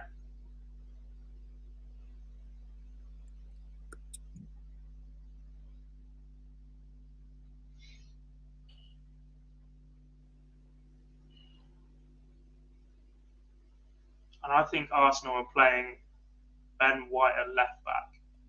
Oh my.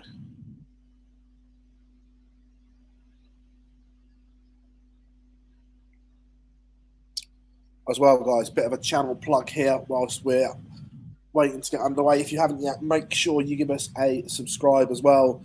We are almost etching closer to that 30k mark, Gob. We are. Etching there. If you're not already, make sure you're following us on socials as well, by the way. Elon Musk suddenly getting involved with Twitter once again means all the bot accounts get deleted. And whilst we don't like to brag about the fact we've got bot accounts somewhere, we do like our numbers to stay up. So if you're not following us already, make sure you are on that. Look, every Twitter account in the world has a number of bot accounts. That's just fact. Yeah. Every account has a bot following of some sort. It's just how big it is because you just don't know. But it will be funny because there are certain celebrities that have purchased subscribers. There are certain accounts within the darts world that have done it as well. Phil, we're not very good at this. Go on. You know how I made a joke about it being the first of the day when Jared Cole hit a 9-darter? Who else did you miss? From 5-4 down, Nathan Gervin's leg to level against Lewis Gurney was a 9-dart leg. And then we sat and watched the final leg and completely missed it. Well, you know, it's casual, isn't it? 2 9-darters on the same day in the World Youth Championship. Bob, the winner gets 10 grand from winning the World Youth. £5,000 the runner-up. Not to be sniffed at. But yeah, back to my original point. We are etching closer to 30k, under 1,300 subscribers away. So if you haven't, make sure you give us a thumbs up. Also, as well, look, I haven't got a clue what we're doing over there, but it's working. Check out our TikTok as well, because followers are rocketing on that, Gob. And I've not even got on it yet. Yeah. It does not count as ranking money. No.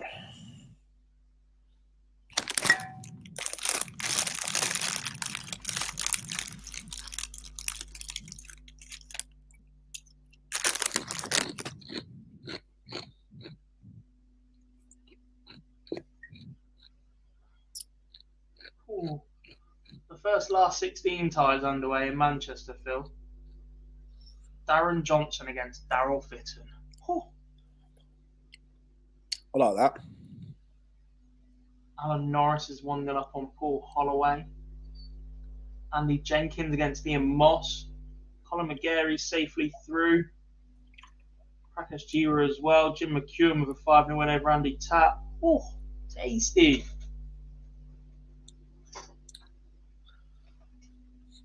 You talk about some pro players being a little bit kamikaze on social media. There was one you mentioned there in the seniors that's a little bit kamikaze on social media. No. Yes, there is. No.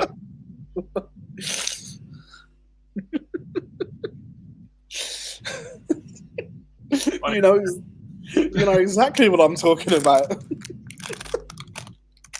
Yeah, but I like him, so I'm not going to give him stick. Speaking of, I ran into a certain Mr. Brown in Leicester. Like, "Oi, why haven't you been on my show yet?" And then we had a laugh about the funny accent bit. He's itching to come on, isn't he? Yeah. He's an even busier man than me. And the thing is, when he does, it will be fireworks. Yeah.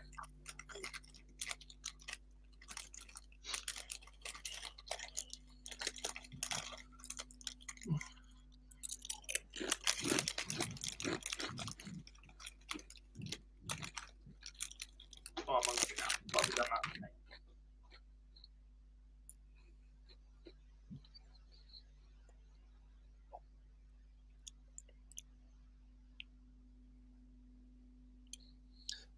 Matt says, Phil, what's your take on Peter Wright's defeat to MVG? Peter Wright just wasn't at the races, and Michael did an absolute number on him. Jeremy says, do you think MVG has changed his focus, just really focusing on big TV tournaments now? Do you think we'll ever see MVG win 20 plus titles per year ever again?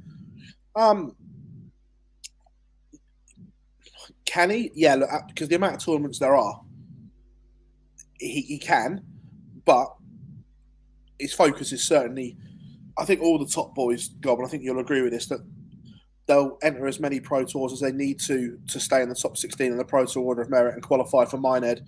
And then once that's achieved, it's job done. Yeah. Yeah, I think that's exactly how they're going to approach it. Yeah, they and to a point, I know the European Championship, or sorry, the Euro Tours are worth more money, but to a point, we'll see the same with some of them as well, that they won't go to them all. They'll do enough to make sure they're at the European Championships and so on, but there will be a little bit more picking and choosing. Which also means that actually, when we get to, I suppose we'll have a bit more to talk about at that point as well, but we are then going to have the discussion about the fact that some of these events are seeded and that the seeds will not accurately reflect ability, but they will accurately reflect the commitment to various levels of each tour. Yeah. James, Gezi is aware of that. He was chatting about it earlier in the week. He intends to fix that at the rest of the Pro Tours this year.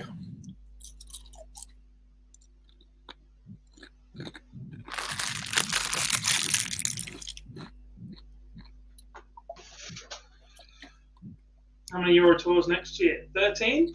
14? Yeah. 13, 8 in Germany. And 9 before the end of the Premier League.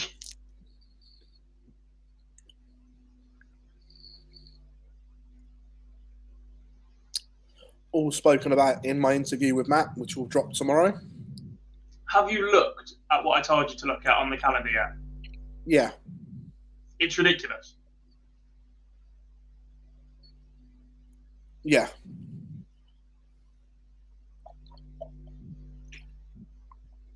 The players genuinely might as well buy a house in Germany for 6 weeks.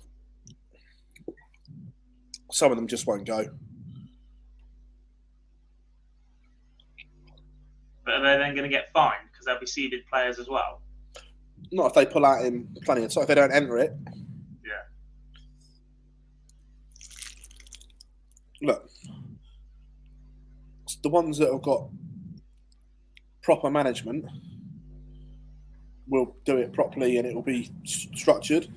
The ones that don't may pick up a fine here and there because they'll leave it to the last minute. Yeah.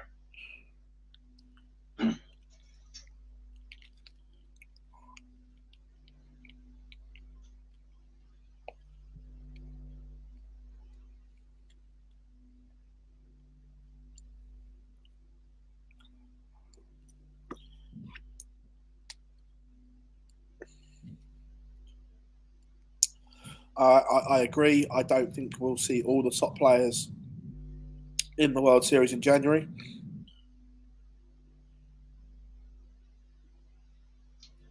think we might see a few more in.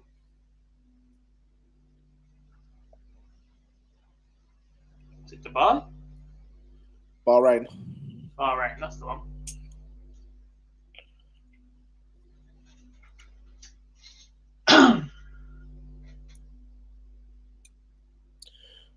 Yeah, absolutely, James. Fully agree.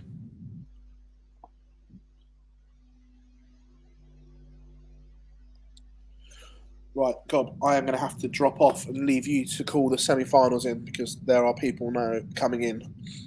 Oh dear, thanks a lot. Thank you very much, everyone. And remember, stay across our socials. We will have definitely the winner and hopefully the runner-up of the Ball Sports World Grand Prix. Yeah, I also heard that if you get this stream to 60 likes, so another 21, Phil said he'll buy me lunch. So hit that like button. Don't stop. What? Right, pleasure, everyone. See you in a bit. Bye, Phil.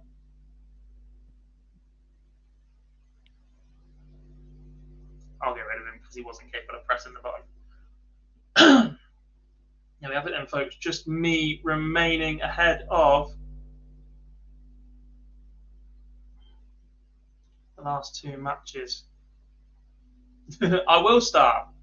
Have a word. In fact, let me put that one over there. I think at this time it is only fair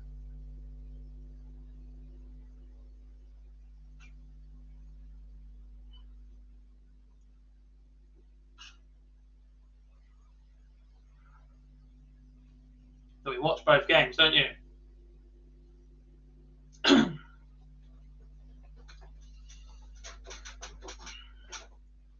These four players are 6 legs away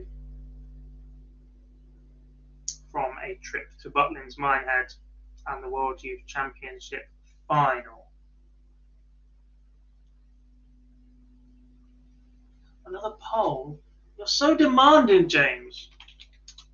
I can't create the poll from the software we use. I have to go into YouTube, swap into the OD account rather than my own personal account, then put the poll up, and then I can't see the result of that, so I forget about it.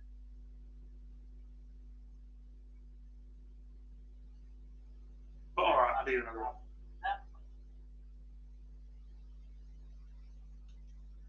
one.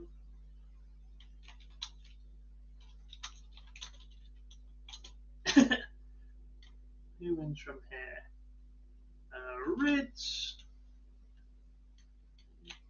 Gerben, got his name right.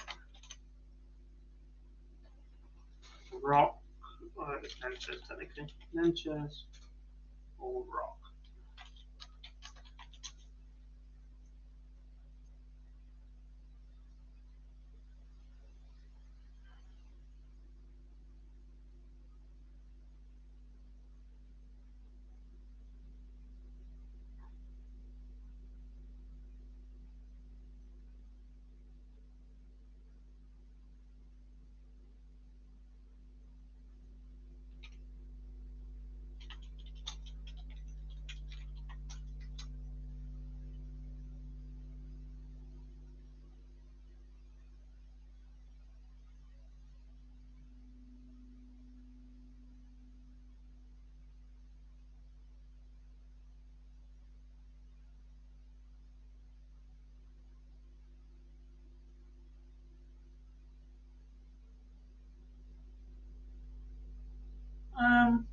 Except, but it depends where you look. The one that you fall back on typically is the United Nations. Even different top organisations define it slightly differently.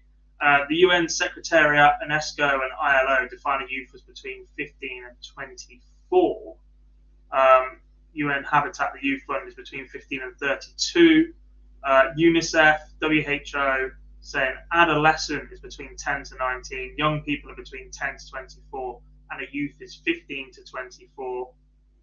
And UNICEF say that a child until 18. So a lot of, well, every major organisation seems to give you 15 to 24 more than 16 to 23 that we are here with. I get that a lot of people will have connotations of youth being child or underage almost, or something along those lines. I'm pretty happy with the age gap here. Development tour, similar if you remove tour card holders. Some start here then from Nathan Gervin, by the way, who leaves 87 after 9 darts.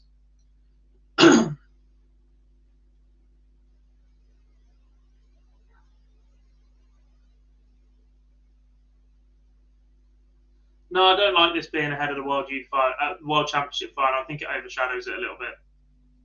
Either way, I like the World Final night being about the World Championship and nothing else. Maybe the Premier League at the end of it. Even that, I don't like that announcement.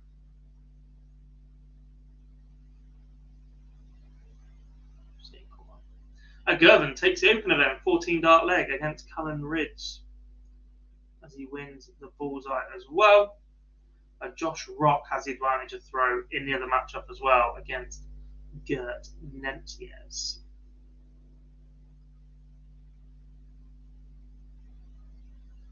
And he takes the opener as well.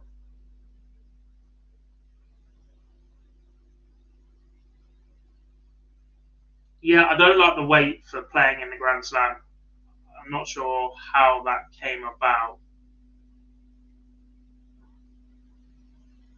The timings of each event, I'm not sure if one of them moved at some point that meant we're constantly behind. But yeah, I do think it should be this year. It should be they qualify for the Slam in a few weeks, Players' Championship finals, World Championships, and then next year we go through a new cycle again.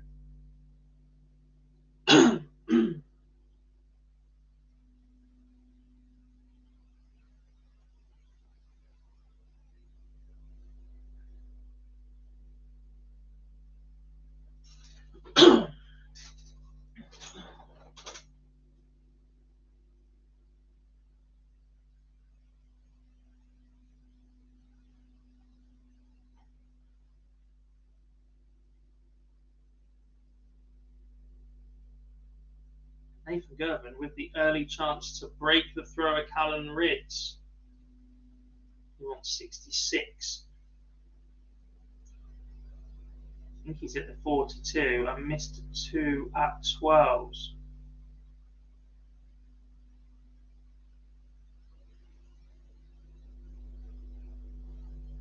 Nentjes levels up, 1 apiece. Rids, no scores, 3 darts in hand at 38. Not sure I managed to leave that either, but Gervin, with that chance to break once again, will not want to go inside on top 6s. No one likes double 3, surely. Nathan Gervin is 2-0 up on Callan Reid, is the young Scot heading to the World Youth Final.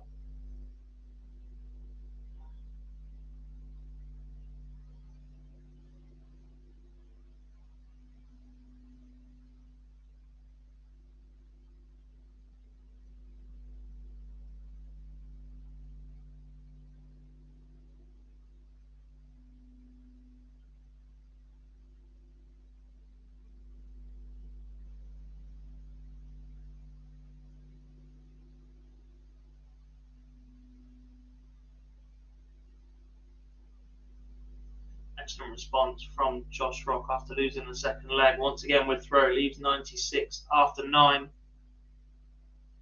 Huge response from Nentjes with a 180.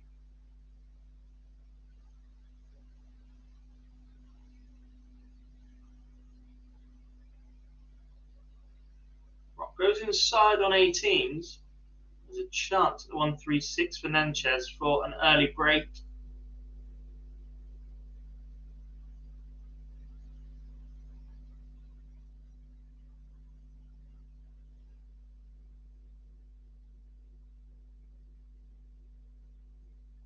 Rock holds his throw. Rids applying pressure to get the break back against Nathan Gervin though. Leads 121 after 9. Gervin 170 after 12.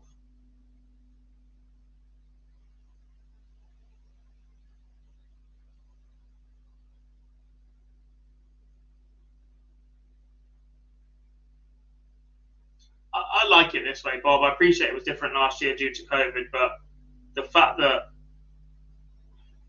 you've got so many players travelling from elsewhere, Minehead is possibly the least accessible venue in the country, especially for those travelling from international regions. So, pain in the backside a bit there. Girvan bangs in a 130 from the 170 to pressure Rids and now goes 3-0 up. It's absolutely flying. Josh Rock 2-1 against Gert Nenchez, but a big response here from Nenchez once again. 50% of you saying Josh Rock wins from here, 6% on Gert Nenchez and 44% on Callan Rids.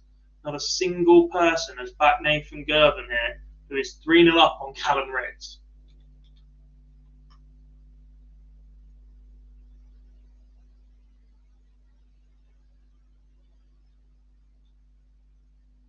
Excalibur, you've gone way above me there,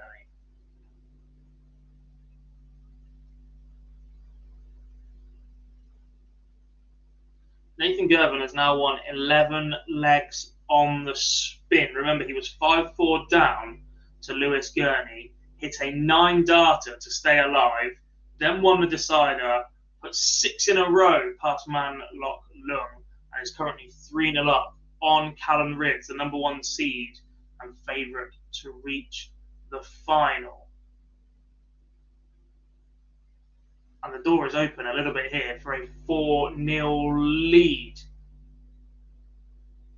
Josh Rock 3-1 up on Gert Nenchez, just scratching the surface of a ton average. A big response from Callan Rids, but an outside chance at Girvan for 4-0 here.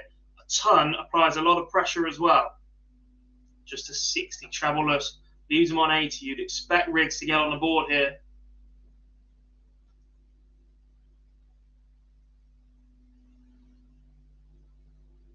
In 3 darts, he does.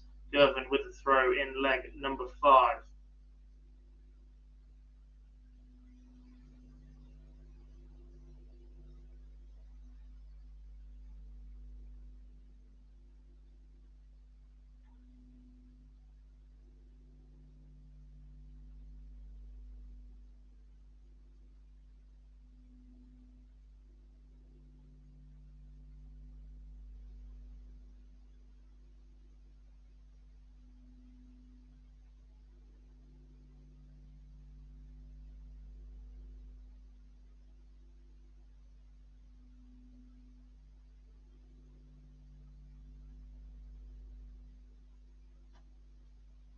Is that a slip from Girvan?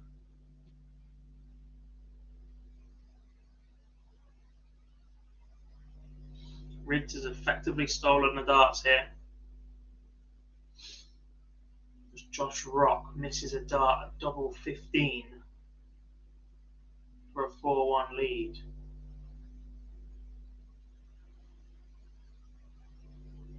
Nenchez can't take out 111 and Rock's back 3 in hand at 30. Which goes in 4-1 lead to Josh Rock. Trebleless visit from Callan Rids. Means Nathan Girvan is 6 darts away from a 4-1 lead of his own.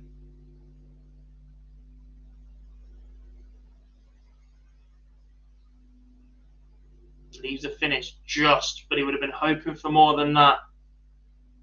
Just struggling in these scoring phases right now is Nathan Girvan.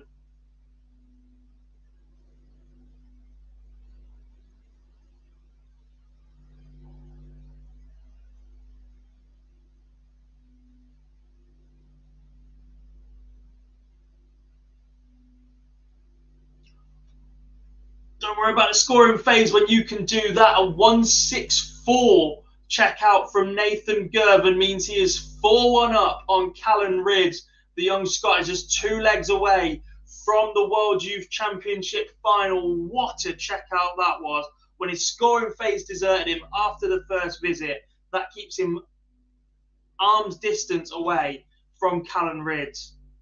A superb checkout indeed. Josh Rock is on for a 10-dart leg.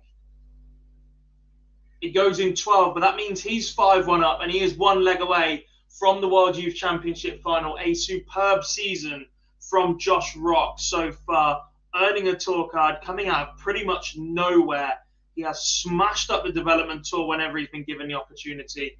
And now he is 501 points away from a World Youth Championship final and a chance of becoming World Youth Champion. Callum Ridge then trying desperately not to allow this to be the third ever World Youth final that does not contain an Englishman. He's 4-1 behind to Nathan Gervin. He leaves 32 after 12 darts.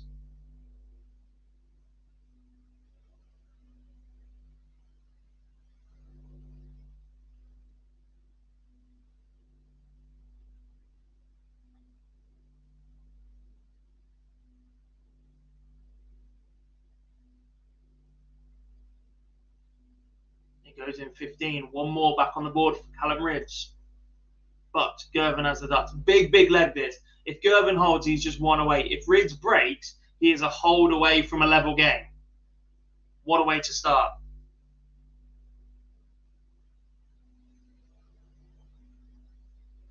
Three 180s on the screen right now. This shouldn't happen with the ease that it does.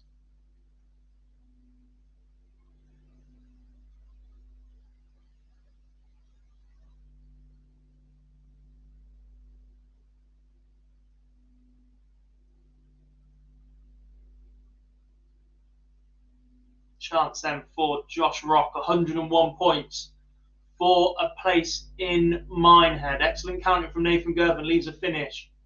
Gertnenchez wants 100 then to keep this game alive. Josh Rock, only 22 from 101. Callum Ridge can't leave a finish, so it's 6 darts from 164. We've already seen this go once. Surely he won't go for it again.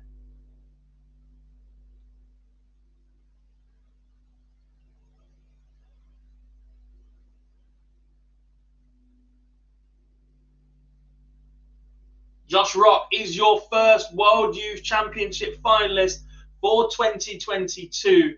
The Northern Irishman takes out 79 for a 6-1 victory over Gertnenchez, a 99 match average from Rocky. An excellent performance from him.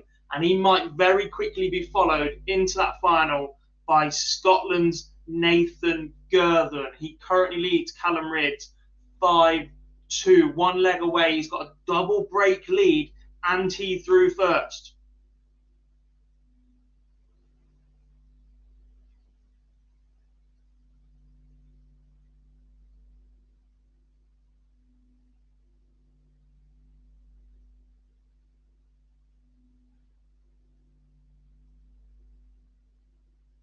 Thanks to Philip, Josh Rock is only the 5th player to reach the World Youth Final on debut.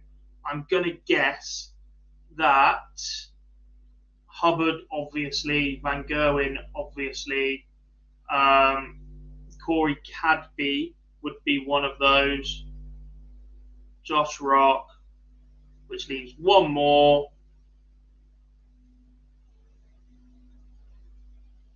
Barry Van Peer. That's my guess. Josh Rock is only 80-1 to win the senior PDC world title.